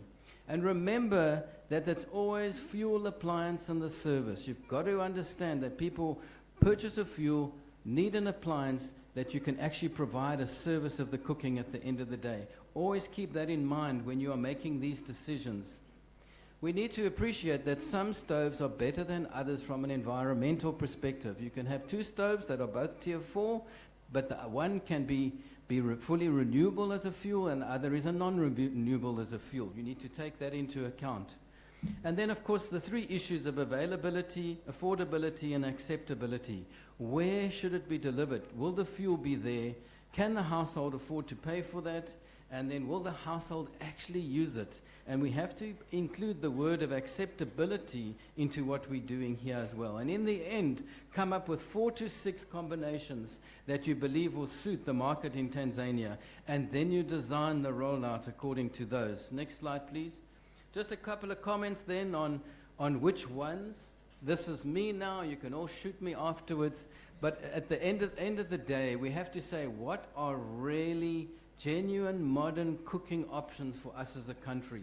We have electricity, which is wonderful. I'll talk a bit more on the next slide because you have additional capacity now. We have LPG. We have ethanol, which I know is small scale, but it will grow. And we have advanced biomass stoves. That's what we have that are going to be level 4 and above. There is just nothing else. And I said earlier, where does the megajoule come from? We have to answer those kind of questions here. Which are the ones that would actually do that at the end of the day? That's what you have. Next slide, please. And you need all 4 of those. You can't just have one of them. Next slide, please.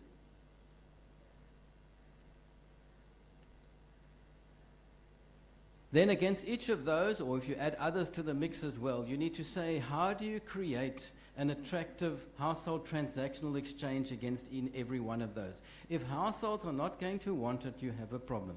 And so you have to put together what is the message, what is the way that you can encourage folk to take these up, because the freedom of choice at the end of the day will mean people have to choose to take it up. Will they choose to take up the electric cooking if it's offered? Will they be continuing to choose to pick up LPG, pick up ethanol, move and transition to an advanced biomass stove that is more complicated to cook with, etc., etc. And each of those have their pros and cons, and you need to take that into account when you put these 4 to 6 packages that you're needing as a nation. And you can look at those details. We don't have time today, but that gives you a feel for them. Next slide, please. This is an example I did a few months ago. I was in Kigoma, and if you just look at the relative costs of fuels in Kigoma, because of the differences in the market across the country, you have to take that into account. In Kigoma right now, charcoal is of a very low level in terms of cost compared to Dar es Salaam. It's a very different market in terms of what you can offer there. We don't have ethanol there as an example. Gas has to be taken right across the country to get there. And then you have electricity. Wow, do you see that? Electricity is actually the cheapest. It's one of the pluses that you have as a nation, is you have now expanded your generating capacity substantially. You are able to switch folk to electricity, which you were never able to do before. 4 years ago, we couldn't have had the discussion, whereas now we can. But again, it applies to different parts of the country. It's not one size fits all. We have to actually drill down and say, what are the socio-economic, what are the supply conditions, etc. And you have to position the different 4 to 6 options around the country where they can apply. So I give you that just as a small example. But remember the electricity angle there. Next slide, please. In terms of security of supply matters, then it becomes very critical. Will you have it available going forward? So if you want to move millions of households, and I use the word millions, get that into our minds, millions. If you want to achieve the goal, you have to talk millions. If we want to shift folk to electricity, let's shift 1 million households to electricity. They would be using at least 70 kilowatt hours a month. We're talking a peak growth. We're the Tenesco guys here. You're talking a peak growth there. After the ADMD, you're going to be looking at least 200-300 megawatts per 1 million households. And that is an evening and partial morning peak. It will change the way your load profile of the electricity looks like. It will actually change if you start to do that. But if you have a spare 2,000 kilowatts, you could do a hell of a lot of the 10 million households. So that's an option that you can look at. Do you have the gigawatt hours that you need in a year? Of course, having the dam, you can add solar, because the solar is you can use the dam as a storage. So these are the options you can look at around electricity. And with the levels of subsidy that the levels of tariff that you have at the moment, you are competitive in the market. It is a real option for you as a nation. If you want to shift to LPG, no problem. It's an easy one. I heard lots of people talking about it. It's an existing market. It's an existing industry that is here. The beauty is you could move another 1 million homes quickly to that. 8 kilograms each, 96,000 tons a year. The LPG guys would love that. However, where's the strategic stock regulation in your country? I'd love to see that. Because we in South Africa run out of LPG regularly. Every winter we run out of LPG. And I had that with my own program that I ran in those 3 months. We said to the industry, you sure there's going to be gas? They said there's going to be gas. And I tell you what, 1 month into it, they ran out of gas. If you don't have 2 months of strategic stock, you're at risk of a nation. Now, just for the LPG guys here, I hope you'll keep 16,000 tons in country. They will find that exceedingly difficult because of the cost of the pressure vessels and the capital involved in stocking that. Keep that in mind, guys. So there's pros and cons here. Ethanol, yes, it's a fledgling industry. But I don't want to say more than to say everyone is looking at hydrogen as the route from sun to the application. Everyone wants to store hydrogen and move that route. Guys, ethanol is a completely different route. It's another pathway from the sun to the thermal application. We have to go that way. We don't have a choice. And it will grow and grow. And then, of course, the advanced stoves, we know that they are there. I believe that needs to be taken on board as part of a transitional approach.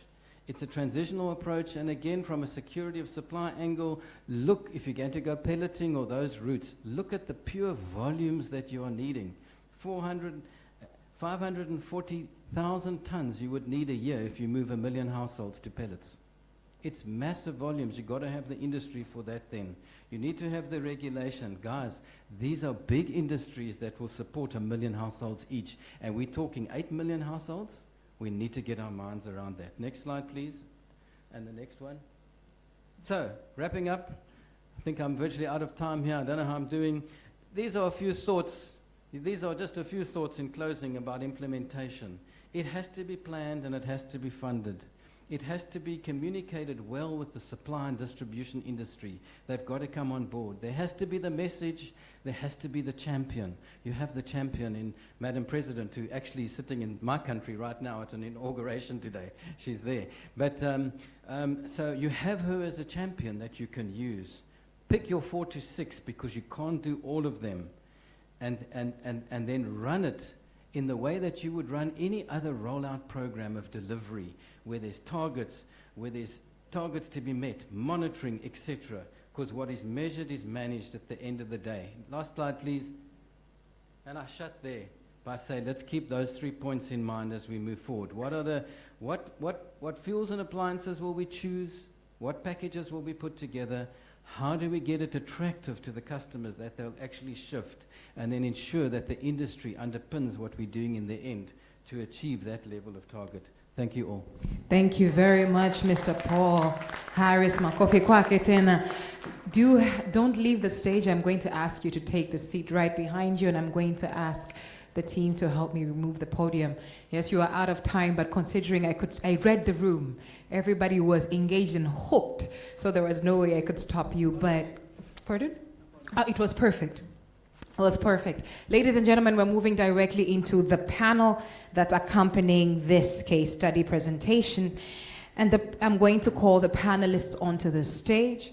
First onto the stage, I'd like to us to invite to the stage with a round of applause, Mr. Njerega Mgejwa. Makofi kwake tafadhali, Engineer Mgejwa. Engineer Samuel Kesi from TANESCO. Next, we have Engineer Estomith Sawe from Tatedo Seso. Next, we have, of course, Mr. Paul Harris, who's already on the stage. And lastly, but definitely not least, our moderator for this panel, the one and only Mr. Emmanuel Muro, who is a Senior Finance Specialist and Cook Fund Program Manager at UN CDF. Makofi kwao tafadhali.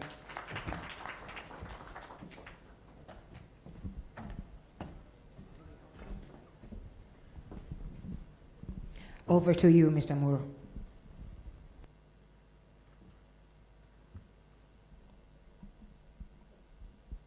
Good afternoon again.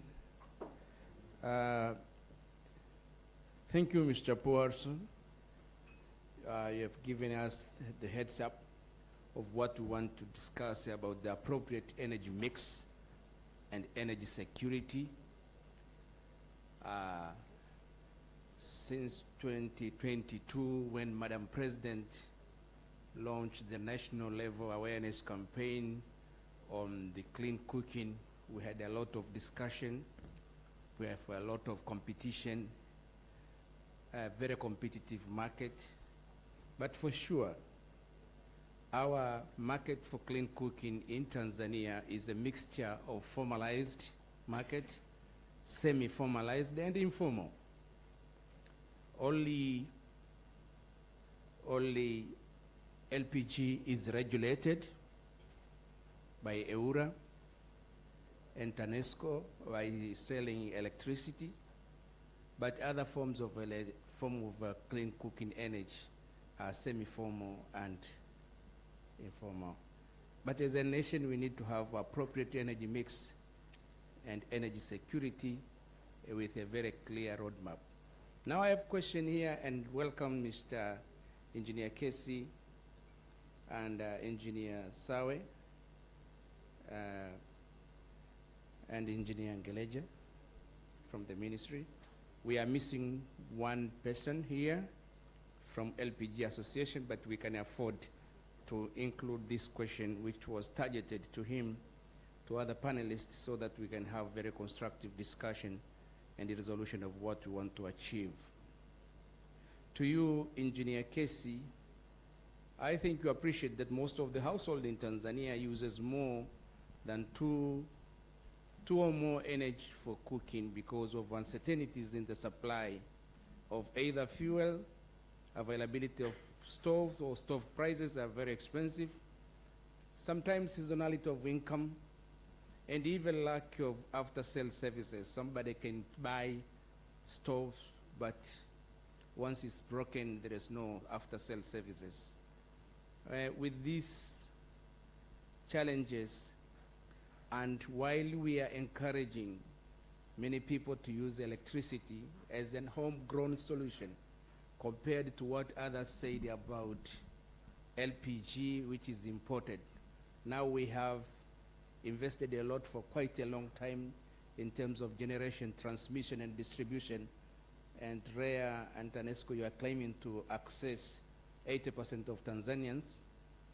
What would you want to share with the participants about the role of TANESCO to address and to benefit from this appropriate energy mix which we want to go into as part of alignment to the national clean cooking strategy? To you, Engineer Kesi. Thank you very much. Good afternoon all. Thank you, Mr. Muro, for this question. And to address that, as a utility, most of us here have been talk about awareness.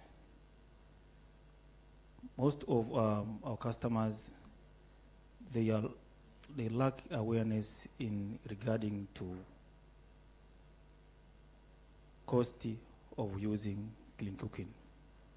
But before going on that, TANESCO now, we are increasing on expand our generation portfolio. As of now, we depend much on hydro and natural gas, but for the case of energy mix, we are also expected to have renewable energy integration into our grid network. This will provide enough power to our customers, but based on generation only will not suffice the people to use electricity in cooking. Reinforcement of our transmission network, increase of our distribution network, as well as maintenance of our existing network is our main agenda for us, for that most of customers will get reliable power at their end. But also, in case of in the issue of clean cooking, we also plan to have promotion and support electrification in rural areas, and we are thinking of somehow things like subsidies for our customers, the things like reduced tariff for our customers, which will support people to use more electricity in clean cooking.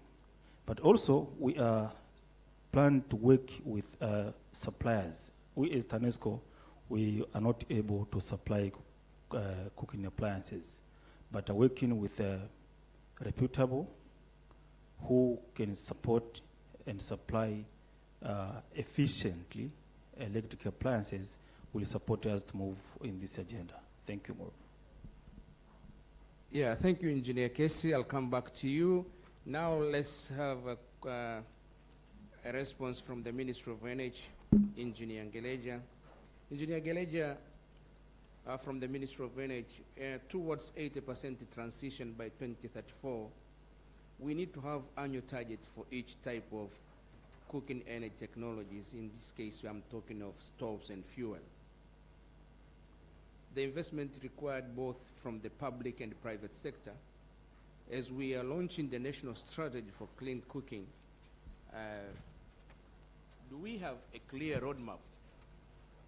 Do we have a clear roadmap of the requirement of each technology here in, here out? I'm saying this because if you go out and talk to LPG Association and LPG operators in this room, they'll talk as if 30%, 40% of Tanzanians are using LPG, which is not true.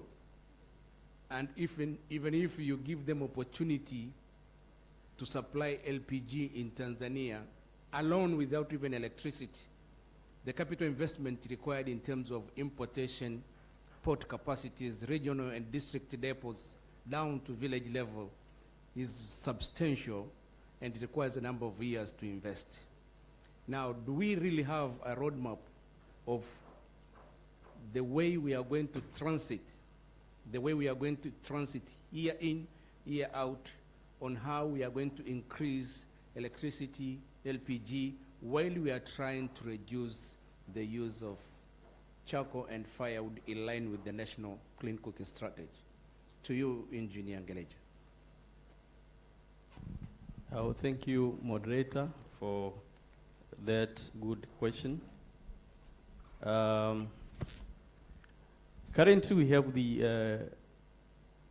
we have the clean cooking strategy, but currently we don't have the roadmap. But the government or the ministry is in the process of the final procuring the contractor to to do the baseline study so that we can identify the demand and the capacity, each region, so to know the technologies in each region so that we can come up with the solutions that what can we do.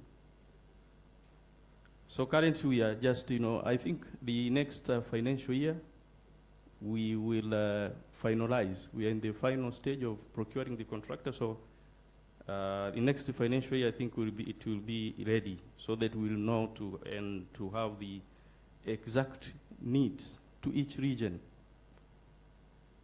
That's why you are saying that almost 30% is almost showing that it is only LPG. But when we do the baseline study, then we can identify the technologies each region. So then we can now, people they cannot see that sort of 30% of LPGs in Tanzania. Thank you. Thank you, Engineer Ngeleja from the Ministry of Energy.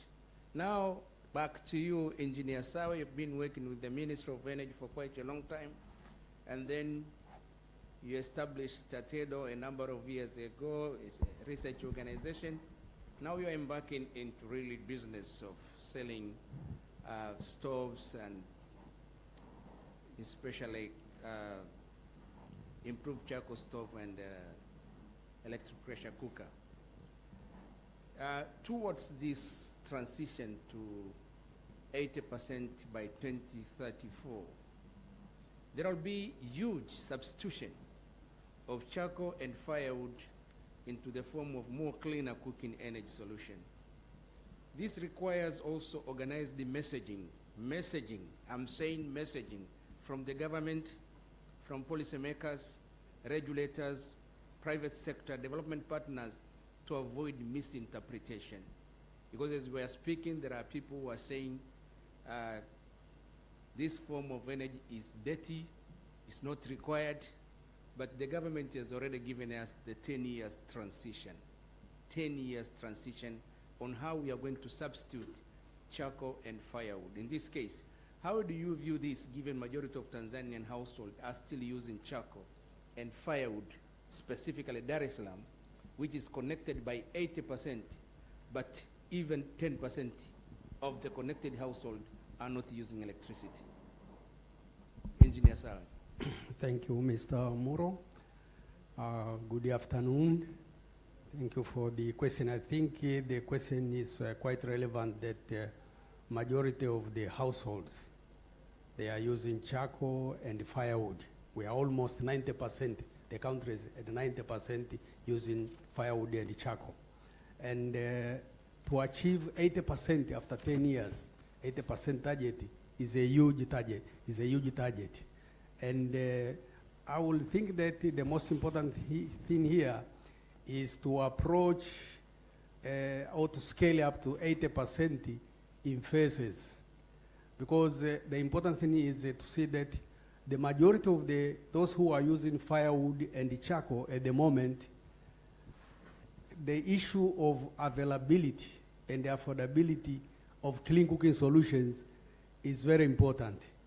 It will take time for this majority of the Tanzanians to transition to clean cooking. It will take time. So that's why we needed to approach this in sort of phases. We needed to have short to medium term where we ensure that what is being used now is sustainable. That firewood and charcoal in the short to medium term has to be sustainable. It is, at the moment, firewood and charcoal is unsustainably produced and used. So it's extremely important in the short to medium term to ensure that it is sustainable while we are working out how to ensure that majority of the households are transitioning into clean cooking. Issues of, we have been told, the issue of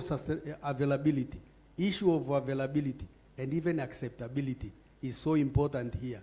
It will take time. That's why it is very important to address the current situation to ensure that the charcoal is sustainably produced at the moment, because it's going to take time to transition completely. Firewood. That's why we are glad that the ministry, I think Natural Resources, prepared the sustainable charcoal strategy. That has to be implemented because we are not going to transition completely quickly to firewood, to clean cooking solutions.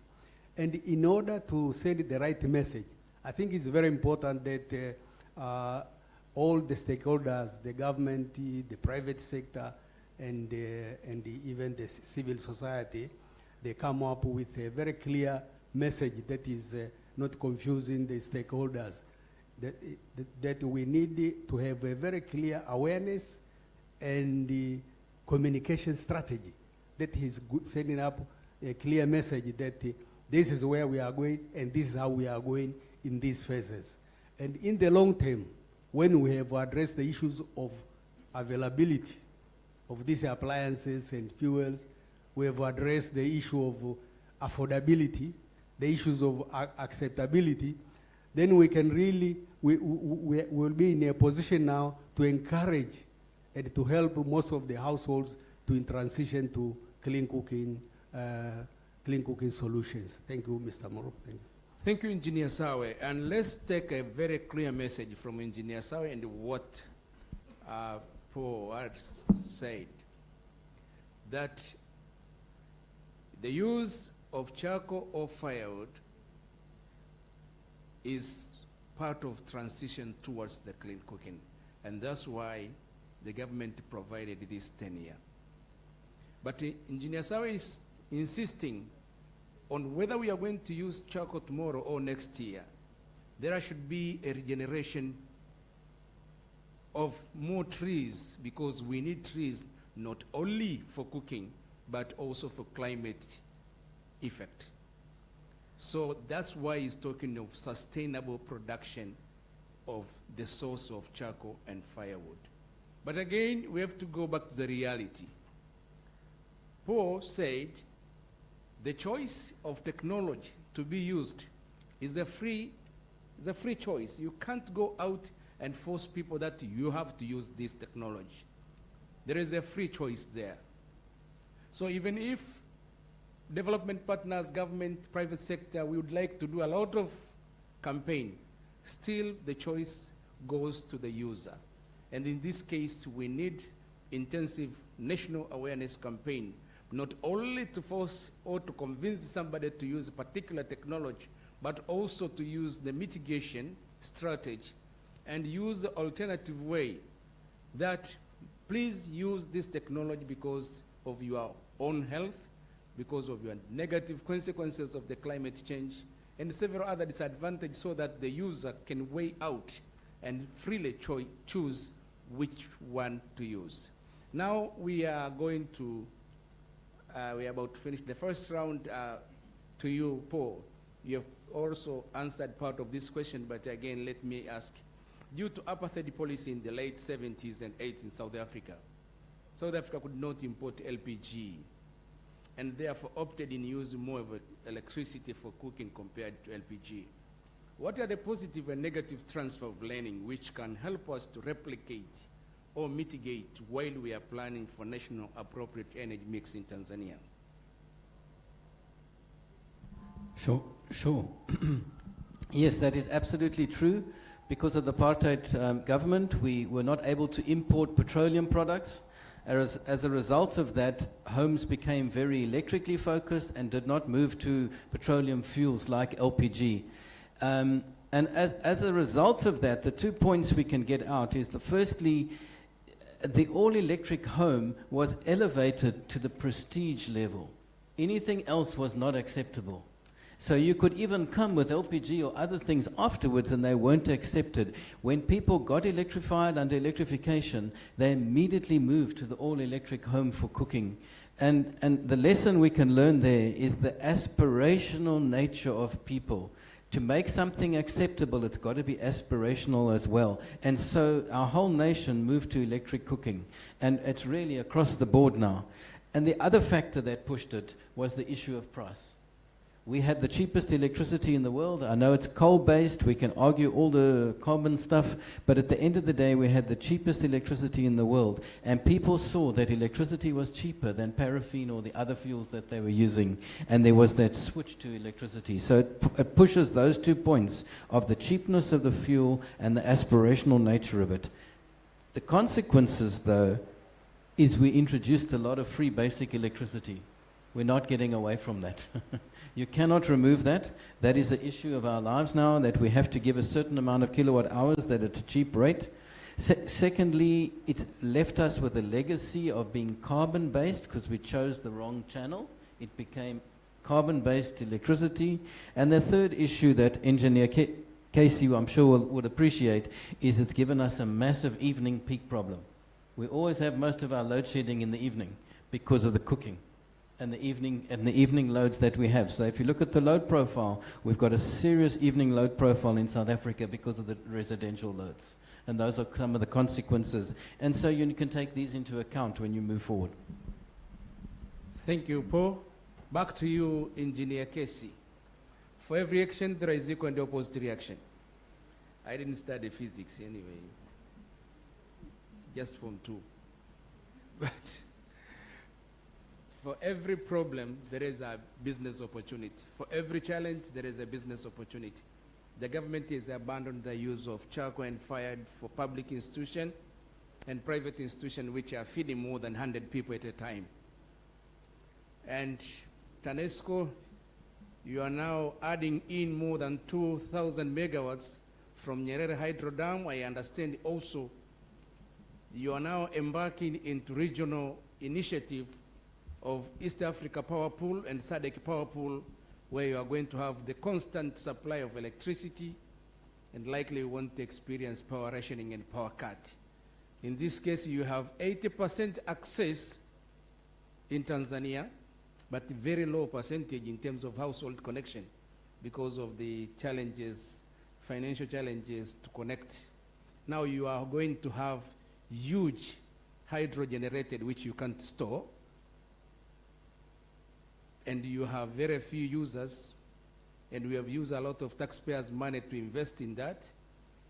Don't you think that TANESCO is a key component to support Dr. Samia's initiative to help Tanzanians to switch to more cleaner, and likely the homegrown solution is the use of electricity? What you are thinking and plan for Tanzanians to make use of electricity for cooking, given that you are going to have excess now megawatts in your store? Thank you, Mr. Moderator. Yeah, it's true now. Our generation profile is growing and is still growing. And as of now, we have maximum demand of 1.6 gigawatt, but installed capacity is about 2.3 gigawatt. So you can see the demand is low compared to installed capacity. So we have several programs now. First of all, to improve our distribution networks. As you know, our main challenge is we're focused in our distribution network, which are old and in some areas are not capable of distributing enough power to our customers. But for as of now, we are focusing on reinforcing all of distribution transformers. The one which are exceeded, we replace with the one which have more capacity. But also, we replace a lot of wooden poles now in some of our wetland areas, so customers will have reliable power. But for the case of clean cooking, in TANESCO now we have clean cooking team, which is mandated to work close with TANESCO customers. The purpose is promotion and the awareness to TANESCO customers to shift to clean cooking. By doing so, we expect also to increase our revenue, because as you know, TANESCO, we have base customers of more than 4.5 million, by exchanging or shifting even half of the customers to electricity, our revenue profile will increase. So to do so, now we have a pilot project which we are going to conduct in TANESCO zones. And first, we are going to start with TANESCO workers. TANESCO, we are more than 7,000 workers in all over the country.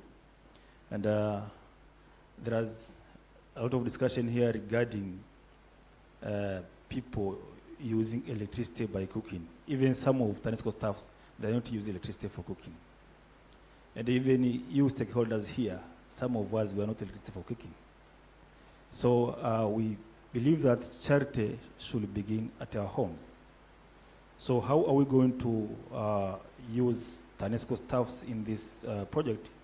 We are going to use supplier to supply these appliances, efficiently appliances.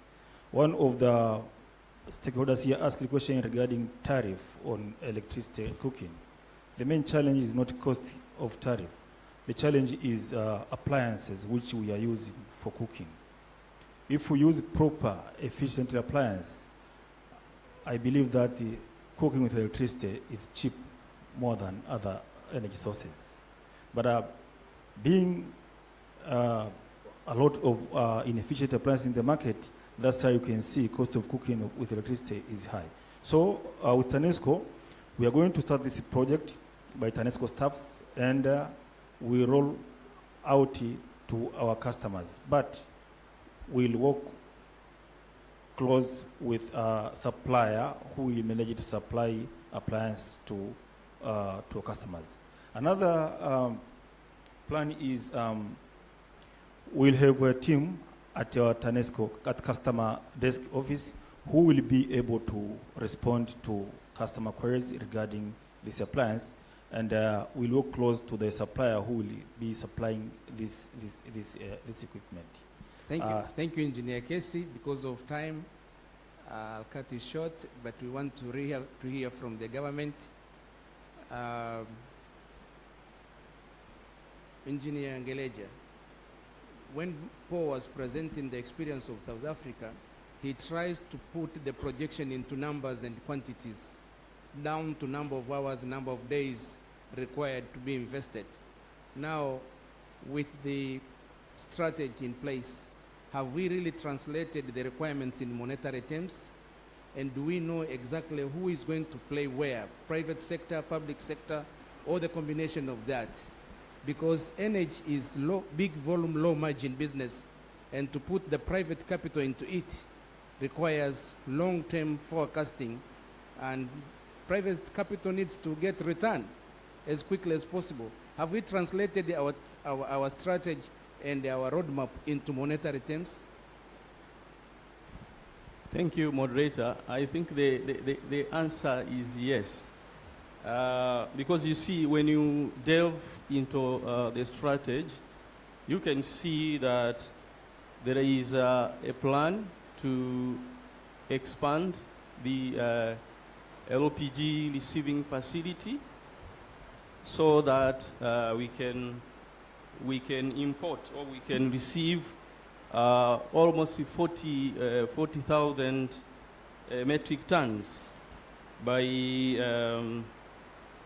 2029, and also the natural gas distribution infrastructures.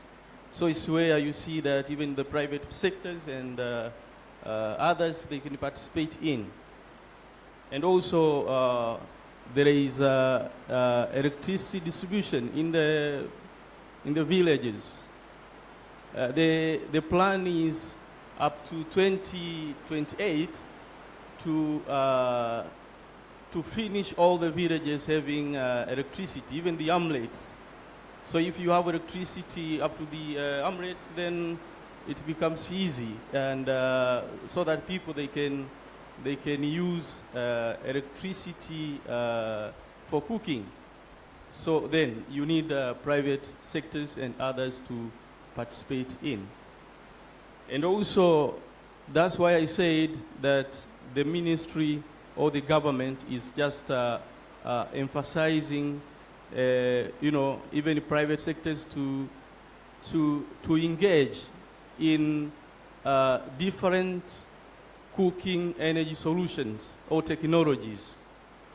So, for example, the briquettes, the biogas, and the others, those infrastructures needs people actually to participate. The private sectors, they can participate in those areas. So that's why I said the answer is yes. We have already translated that people, they can invest. So private, even sometimes even in PPP, So the answer is yes, yes, yes. Thank you. Thank you, Engineer. And we have 2 minutes. Paul, I will never ask you the follow-up question because we have heard enough from you. Let me hear from Engineer Sawe. Engineer Sawe, if you tell Tanzanians you can cook beans, makande, for 150 shillings, they don't believe. You have a very good experience of distributing electric pressure cooker in the parliament, politicians, policymakers. What can you share with us here about using electric pressure cooker as a way to reduce cost but also efficient technology and affordable? Engineer Sawe, back to you. Thank you, Mr. Muro. I think it's very important to understand that TANESCO has a huge opportunity. We know that almost now we are almost 50% households have access to electricity. And this is a huge opportunity. And indeed, from our research which we have conducted, cooking with electricity is the least costly option. To cook for a day, one day, to cook a day, 3 meals a day. To use charcoal, you'll need about 3,000 to 5,000 shillings. To use LPG, you'll use 1,000 to 1,200 to 2,000 shillings. To use electricity with the new technologies that we have, you'll need between 200 and 700 shillings. 200 shillings to 700 shillings to cook in a day. That means there is a huge opportunity for TANESCO to help the households who already have access to electricity. This household, 50% of the household, they already have clean energy in their households. What we need to do, what the government needs to do is to create an enabling environment for these households to get their appliances, to use the clean cooking which is in their households. You don't need it to import, you don't need it to go and cut trees. They have electricity, clean cooking in their households. And that is very important. And the government has a target of 100% access to electricity by 2030. That means that if the government will opt to that options, we can easily achieve 80% even before that if they will promote the use of electricity, which Engineer Case has told us we are going to have a huge surplus. And this huge surplus, the government needs to use clean cooking in order to stimulate demand. And to stimulate demand, TANESCO will benefit, the country will benefit, because the study we have conducted, is within the charcoal sector, there is more than 3 trillion shillings revenue circulating. And if 50% of that amount is used in the slum, that means TANESCO can benefit by converting the households which are using charcoal to electricity and earn that money. And that is beneficial for TANESCO, for the government, and also the country as a whole. Thank you very much. Thank you, Engineer Sawe, and I want to insist on this. The cost which is being reflected by Engineer Sawe is the use of electric pressure cooker and not every electrical appliances. And I was the one who couldn't believe this, but I attended their session and I proved, and because seeing is believing is something true which they are saying. So it's our turn to see how as a nation, how as a community, how as the household we can embark into it. The program, the Cook Fund program, we have worked with different technologies, and we have proved what Engineer Sao is saying is true, and remains true. Back to you, our MC. Thank you very much. A hand of applause to the panel. So we're going to go into a period of Q&A. We're going to go into a period of Q&A. We'll take 5 questions and then come back to you. Is that okay? All right. As we got the proceedings from the other panel, your name, where you're from, directly to the question, no storytelling, or if you have a comment directly to that. So we started here, and then we're going to move back there, and then we're going to move here, and then here. I have 4 questions. I don't have a lady yet. There we go. Okay, so in that process. Thank you very much. My name is Paul Imo from National Carbon Monitoring Center. My question is, what is our take-home message? Take into consideration the current changes. For instance, since 1960s until now, and we can take a case study of US dollar vis-a-vis Tanzanian shillings. Wale ambao wanakumbuka wanaweza wakasema the relationships. Ndio, one Tanzanian shilling was equivalent to 7.14. Si ndio? Wale ambao wako wanakukumbuka takwimu. Si ndio? Sasa now while we are talking of this transition to clean cooking energy, what is our take? Take all factors constant. The safety, the health, and whatever. Take all factors constant. What is our take-home message? Especially you Tanzanians. Na currencies mnaweza mkaiona inavyokwenda inakwenda tu, inapanda tu. Where are we? So what is our take-home message as Tanzanians?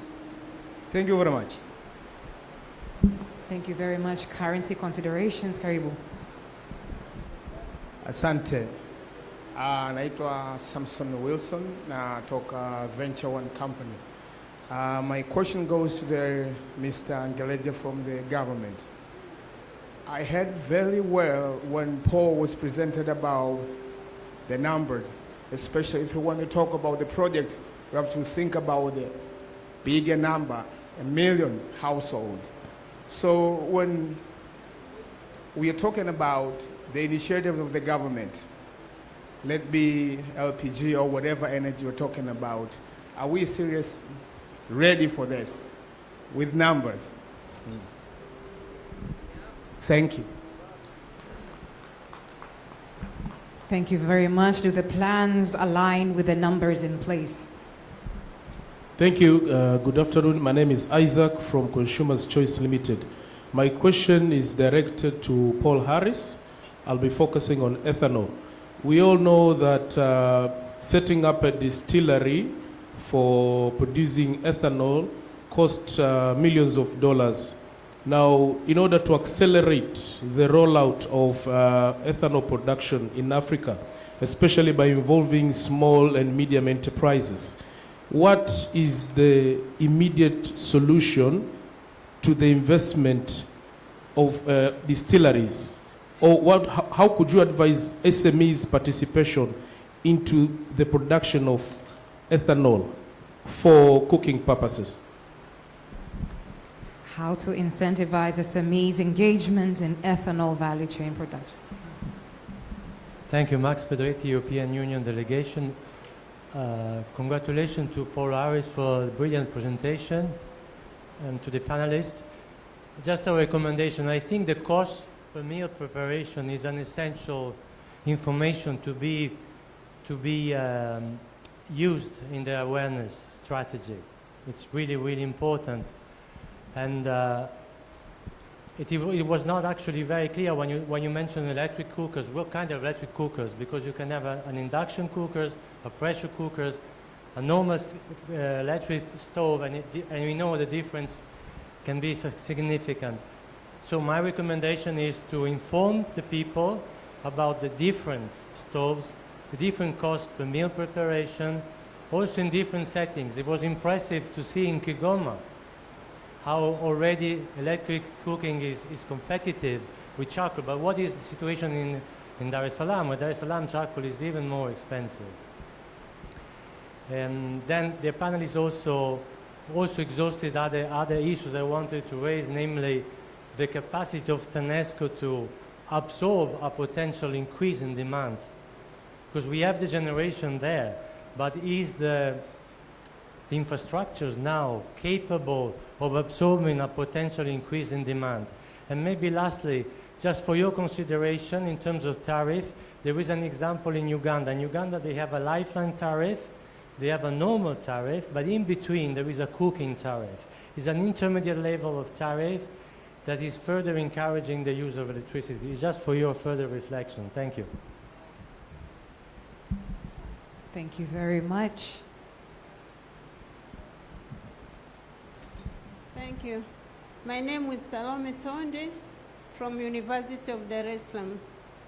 My question is to Engineer Sawe. You have told us that you are using the new technology in pressure cooker. My question is, can that technology be used in other utensils, or it's only to pressure cooker?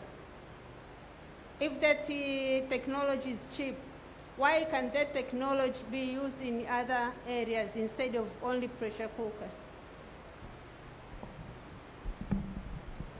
We'll take one last one here. Thank you. My name is Mwaka Ismail Juma from DIT. My question is from TANESCO, Mr. Casey. The last panelist said electrical pressure cooker is cheaper. Suppose our Tanzania, they are engaged in electric cooker, and you have said, TANESCO, you have a surplus of power generation. I want to know your plan.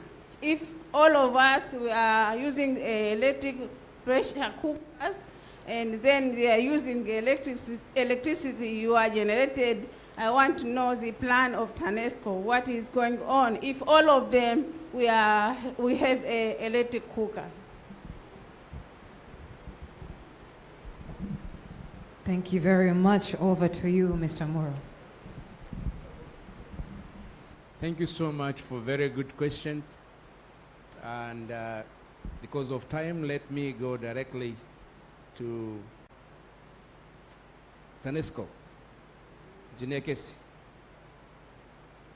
Thank you, Mr. Moderator. I will start with the last question regarding an electric pressure cooker. The question is, what if everyone use electric pressure cooker? Means will it be enough power to power them? If I understand you.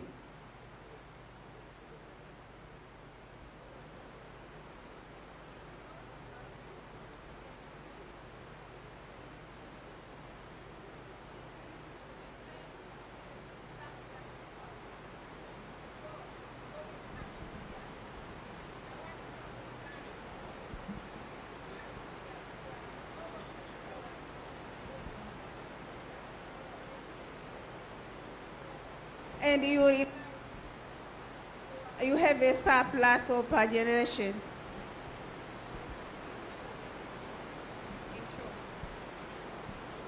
My question is that I want to know the plan of TANESCO.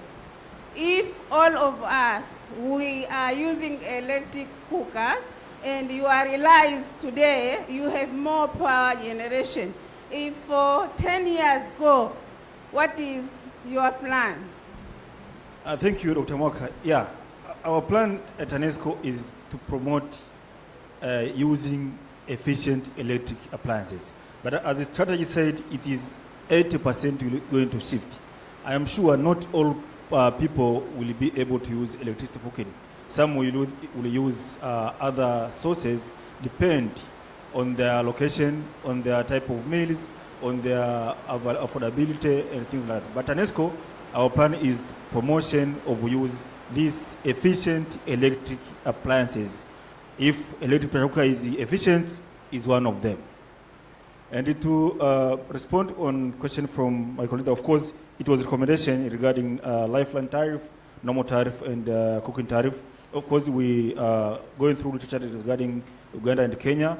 They have this kind of tariff, and our plan is to go to read and to understand how do they manage to monitor cooking tariff, because people are normally cooking between 6 to 8, but how will I understand that person is using electricity for cooking?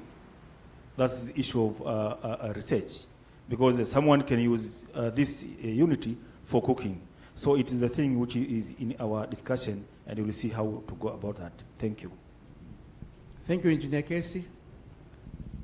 Engineer Angeleja. Thank you, moderator. Maybe I have to respond to the first question about what is the take-home message. I think the take-home message is that clean cooking energy is really, especially for just energy transition. I think that is a take-home message. Clean cooking energy is real. Also, about the numbers, are we ready for numbers? Yes, with the numbers. That's why I said that we are expecting to undertake the baseline survey or baseline study. Then from that study, we have actual numbers from every or each regions in Tanzania. So we are ready with the numbers. Thank you. Thank you, Engineer Angeleja. Paul, you have something? I have to answer one question. Please, yes. Isaac, just a comment for you. You're talking about small-scale refinery and ethanol production. Obviously, you're investing for the long term. You're not investing for the short term. You need to appreciate that. And then secondly, it's all about the market. Where would you sell it? So if it was me, I would look at diversifying into a few markets, not only one. You can utilize the ethanol in more than just cooking. There are other markets for it as well. We can talk about that. But I would ensure that I have a number of different markets for it, because it reduces your risk. And secondly, how do you interact with the big players like Illovo? You need to think, is your strategy related? Are they taking it up from you? Are they buying it from you? Or you can trade against them? Those are some of the factors you will have to take into account. But at the end of the day, if you can guarantee some takeoff, if you know where the market is, you'll be able to raise the capital that you need. Thank you, Paul. Can I comment one more thing on the infrastructure? Just a quick thing. Sorry, from a TANESCO perspective, there will be areas of the country where the grid is strong, and there will be areas where it's poor. And you need to tailor the programs of rollout according to that. You have to take geographics into account. Thank you. Engineer Sawi? Thank you, Mr. Muro. Two questions, I think. One is on electric pressure cooker. Why is it only electric pressure cooker? Yeah, it's electric pressure cooker because most of the foods you can cook through pressure and heat. That makes the stove very efficient, the electric pressure cooker. But you can also cook other foods without pressurizing, frying or boiling, all this you can cook. And there are different sizes you can get. For standard household is 6 liters. Soon there will be 8 liters, 10 liters, 12 liters, and then even institutional electric pressure cooker. So those ranges are there, and you can cook more than 90% of Tanzanian foods on the electric pressure cooker. You can do that. It has been tested, it has been researched, and is working very well. We have more than 10,000 households who have transitioned almost completely to cooking with electric efficiently after realizing how convenient, how cheap it is. Yeah, I hope I've answered your question. The second question is the take home. I think someone asked, what do we take home? I think what we need to do here is to change our mindset. For a long time, it has been to promote like we used to do, biogas, LPG and all. But we have to take into consideration that technologies are changing. Technologies are changing. It is like, you know, in the past we used to have landline phones. And then technology changed to smartphones. So we needed to consider that technologies are changing. There is a lot of high efficient electric cooking that will help us to sort of like leapfrog from firewood from charcoal straight to electricity, which we already have plenty. More than 50% of the Tanzanians, they have access to electricity. So we can quickly change the situation. We are less than 10% clean cooking access. So, but we are supposed to go 80% in 10 years. If we go business as usual, it won't work. We just need to change our mindset to know that we have a huge opportunity. 50%, even more now, they have already have clean cooking in their household. They have electricity. Subsidize the electric pressure cooker, reduce the upfront cost, help them to use the electricity cheaply. And there we will quickly change the scenario from less than 10% probably to 40, 50% access. Thank you, Mr. Amro. Thank you, Engineer Sawe. And just one last thing about the electric pressure cooker. And I'm taking this assignment to Engineer Kesi. There are huge opportunities for this country to benefit from carbon credit business. And TANESCO can take the lead with digitally enabled electric pressure cooker, especially the institutional stoves. If you use institutional stoves of 100 liters, 200 liters, 300 liters pressure cooker, it can replace a number of tons for charcoal and firewood. And with digital facilities, the buyer of carbon credit can directly buy those credits through the digital enabled system rather than physical verification, which is being used for other technologies. So as a nation, let's see how, and this is a request also to the government, Ministry of Energy, let's see how different policies which we have talk to each other and support each other so that as a nation we benefit from floating opportunities globally. And this is the end. Madam MC, thank you so much for offering us this opportunity to have this panel and share with our colleagues. Thank you very much. A massive round of applause to this panel. May I ask you to get up on your feet, stand right in the middle of the stage so you can have your photo.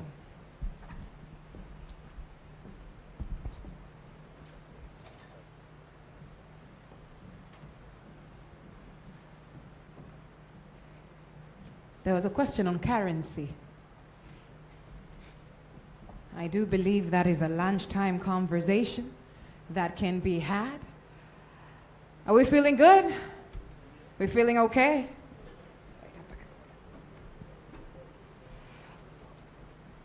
As you can hear outside, the rain is pouring.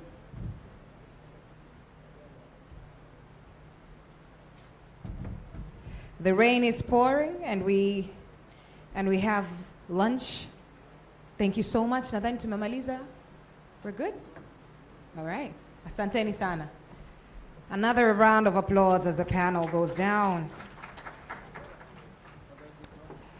Yes, we are about to head off to lunch. However, as you can hear, the rain is pouring. So we've been buying a little bit of time before we can head off to lunch. We've got a bunch of umbrellas at the back, but we're looking for more so you don't ruin your beautiful inspired outfits. Tunaweza tukaenda kula chakula bila kuloa na kuoga kwa wale ambao asubuhi mlitoka mkapaka lipstick, mkapaka na kamafuta, mkapaka na perfume chuchu, mkatoka mkasema watu hawatajua. Inaweza ikawa ni opportunity yako ya kuoga kweli, lakini hatutaki iwe hivyo, usije ukaumwa. So we're trying to buy a little bit of time, but what we're doing that Like I said, we've also asked the hotel to bring in some umbrellas, so we'll have some umbrellas in the back. In the meantime, can I ask, has anybody, if you have not registered as you got in, could you please put your hand up? There are a few people, so there's 1, 2, 3. There are 3 people, 4. There are 4 people who have not registered coming in. Okay, so we're going to have the team. Can you take note on who they are? Because I've asked the people who are registering to come in. You've taken note? Okay, so you know the 4 on that side as well? Okay, great. So then the team is going to make sure that you're registered before you go in. Now, what we're going to do, as we're buying time for this rain to come down, or to stop. Do I say come down or stop? I'm going to do my piece right now. Hopefully we're going to have more umbrellas, and then we're going to head off to lunch. But like I said, we have 3 breakout groups. We have 1 breakout group happening in actually here at the Marquee, Carbon Finance as an instrument of affordability, technology, and market development. This will be led by Tajiel Uriel from South Pole. We're going to have Dr. Paul Limo from NCMC, Mr. Isaac Danford, Consumer Choice Limited, Anika Richa, Atmosphere, Lois Kasana, TPSF. The second one will be at Kivukoni 1, that's in the main building. And the panel discussion will be on acceleration of consumer financing through digital innovations. That will be led by Mr. Paul Damocha from UNCDF. In that room, we will have, again, Engineer Samuel Kessi from TANESCO. We're going to have Mr. Norman Kiondro from TIGO, Ms. Salma Ali, Smart Tanzania Limited, Gas Janja, Andron Mendez, EPC Paygo Company, and Mr. Mohammed Al-Beiti, Gas Faster. Then the third panel, and this one I'm going to ask for finance, people within the finance sector, so basically banks, any people from FSDT if you're present, as well as microfinance institutions. Please pay attention to this panel because it's been requested that you pay attention and you do attend in this one specifically. And that's going to be in Kivukoni 4, structuring appropriate financing to promote markets and affordability.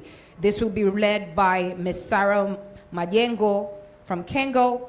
We will have in that panel Mr. Fidelis Luteganya from Cook Fund. We will have, well, is Fidelis a Miss or a Mr.? Mr. I had to ask. I was not about to get this wrong in a democracy. And then we have Mr. Frederick Tunutu from AECF, Engineer Advera Mwaigage from REA. And this is the panel we were told REA would be in. And then we have Mr. Kenneth Lucesa from TIB Bank.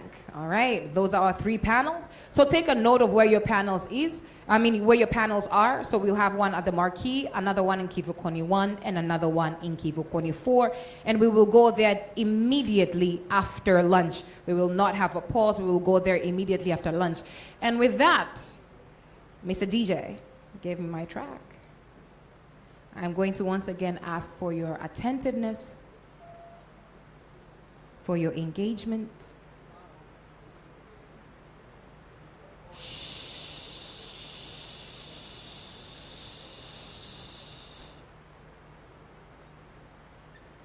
All right.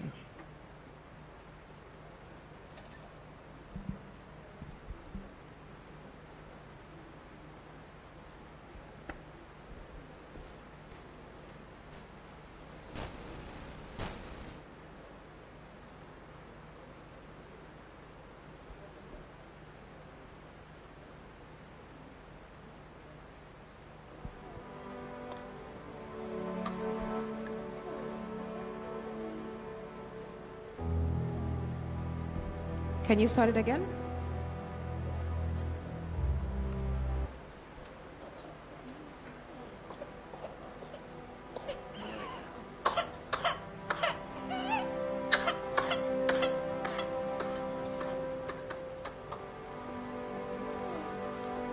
Useless. Have you ever felt useless. Desperately yearning to bring comfort to those you love, but having no idea how to. Wanting so deeply to take away the pain of your little one, yet regardless of how hard you try, you just cannot. Despair.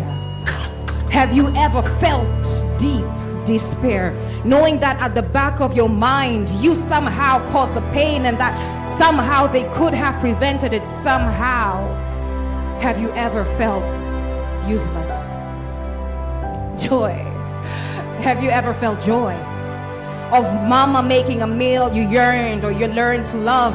The joy of her voice in the kitchen as she sang and hummed the songs you love to remember. The joy of a hot meal uniting a family. The entitlement unspoken as you indulged in mama's cooking, quite unaware of the sacrifice of her health as she stirred the pot to bring you sustenance. Joy. Have you ever felt the true cost of the joy of your sustenance? Imagine this: a kitchen, the heart of a home where the rhythmic dance of pots and pans orchestrates the melody of a family's life. Here, meals are not just cooked, they are crafted with ingredients of love, tradition, and care. Each stir, kila mzunguko wa mwiko, yani kila kiungo, a verse in the family's ongoing story. Yet in so many homes, this kitchen, think sanctuary, is clouded. Not by the mystery of spices, but by the dangerous swirls of smoke. As firewood crackles and charcoals burn and the air thickens with the harufu nzuri, not with the harufu nzuri ya mboga ya mama, but with the toxic fumes that seep into the very fabric of family life. Here, the act of nurturing becomes the act of harm, an act of death. 33,000 families annually in Tanzania cry. Yani that's 330,000 families since 2014. Tanzania. That is 792,000 unnecessary funerals since the year 2000. And we sing Mungu Libariki Tanzania. That means 330,000 more lives lost until 2030, if and only if we just have conversations, just have lunch and live here doing nothing. Ladies and gentlemen, we have a thief among us. Tuna mwizi. Jizi linalowinda afya na kuteka maisha ya kina mama na watoto, kina baba, anamaliza familia. The smoke from unevolved cooking methods is an uninvited thief, robbing mothers, fathers, sons, daughters of their health. Each meal prepared on open fires, on inefficient stoves, carries a hidden cost. Respiratory illnesses, lung cancers, heart diseases, shortened lives. It is a not so silent crisis unfolding in the intimacy of our homes, turning the simple loving act of cooking into a deadly task. But imagine a different scene. Imagine a kitchen where clean cooking technologies clear the air, where meal preparation is safe, efficient, and sustainable, where solar cookers, biogas units, improved stoves stand as guardians of health, shielding families from the invisible death traps of uninvolved cooking methods. See, in this kitchen, the air is clean, and breathing is easy. In this kitchen, children gather, learning recipes passed down through generations. Their laughter mingled with the sizzle of healthy meals. Here, the act of cooking nourishes the body and the soul, fostering growth and health rather than disease. To move us from death to reality, a vision emerges. Tanzania National Clean Cooking Strategy 2034, a beacon of hope. 80% of Tanzania to transition to clean cooking, a commitment etched in policy and propelled by the will of our leaders. We commend our president, our policy makers for stroking the flames of change, prompting a future where cooking nourishes rather than harms. Here, political will must ignite practical action. We cannot stay at will. The question is, will you stand on the right side of history? The roadmap is drawn, the journey is ours to travel. Let us be clear that this journey needs us to go past the computer and proposal writing warriors to being fearless, courageous implementers, courageous to stand on the right side of history. On the road ahead, you will face looming challenges, but you will also have and be fashioned with courage, creativity, and capability. Give up you cannot. Kwa sababu gani? Yani unaanzaje kumwambia mama kwamba wali wa nazi haupikwi na mkaa? Unaanza wapi? Unaanza wapi kuwaeleza Watanzania usitumie kuni, wali utumie gesi? Nitaipata wapi? Kwani shingapi? Tuelezane kwanza. Ikiharibika ni nani atakaitengeneza? Kipato chenyewe ndo hiki. Kwa nini uniongezee gharama? That is the road ahead. So from the entrenched cultural norms, economic barriers, and lack of widespread understanding, to move forward, we must innovate, invest, and integrate. It has to be beyond these amazing grammatical phrases we throw around in conferences. It has to be something we individually believe. Every sector, clean cooking is as much an affordable and clean energy imperative as it is a health, gender, climate, and livelihood issue. But where are they? Wako wapi?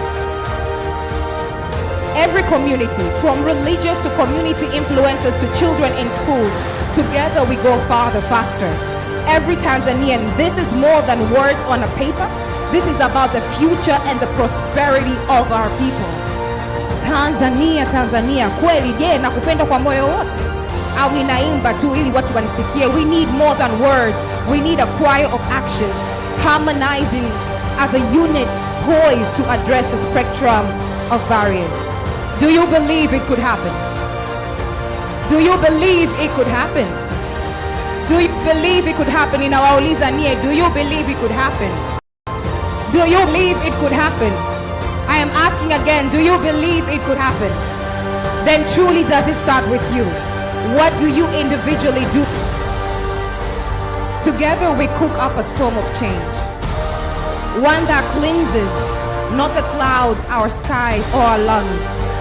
For our children, our nation, and for a world that breathes easier tomorrow because of the choices we make today. Let's leave no one behind as we build a Tanzania that cooks clean, lives clean, and dreams clean. Tunaanza jikoni, because every family deserves a kitchen that cleans, deserves a kitchen that heals and not harms. This is the promise of clean cooking. It is a promise we must keep, a promise we will keep, and it starts with you. So how much willing are you to stand on the right side of history? Thank you very much.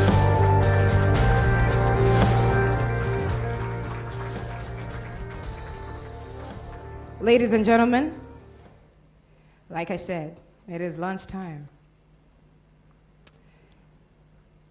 Do we have the courage to go past paper to change, to make a united stand? Au tunazungumza tu? Haya ni maswali ambayo lazima tujiulize. These are questions we have to ask ourselves. It's not about the government, it's not about whatever sector, it's about every single individual represented here. Are we here to take pictures to post on social media, or are we here to truly find a way to make change? Are we here to only sit on panels, engage, and find things to post on our LinkedIn pages, or are we truly here to really converse and find solutions? Will we be able to look back on this day and on this symposium and say, when I look back in 2024, at Serena, I actually made a move that brought change to my people, or did I just enjoy the chicken? The choice is yours. Ladies and gentlemen, I welcome you to lunch. Mvua imepungua.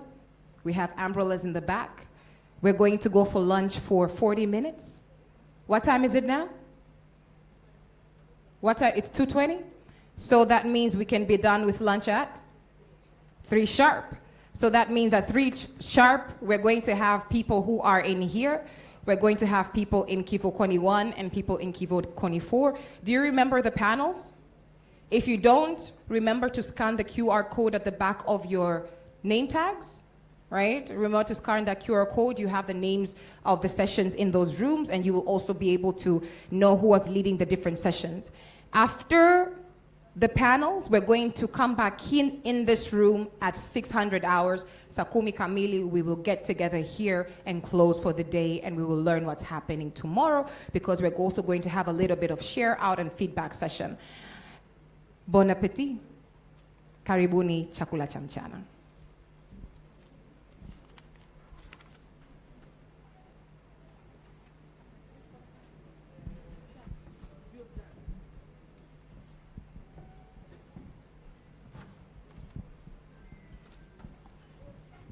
DJ tusindikize kidogo.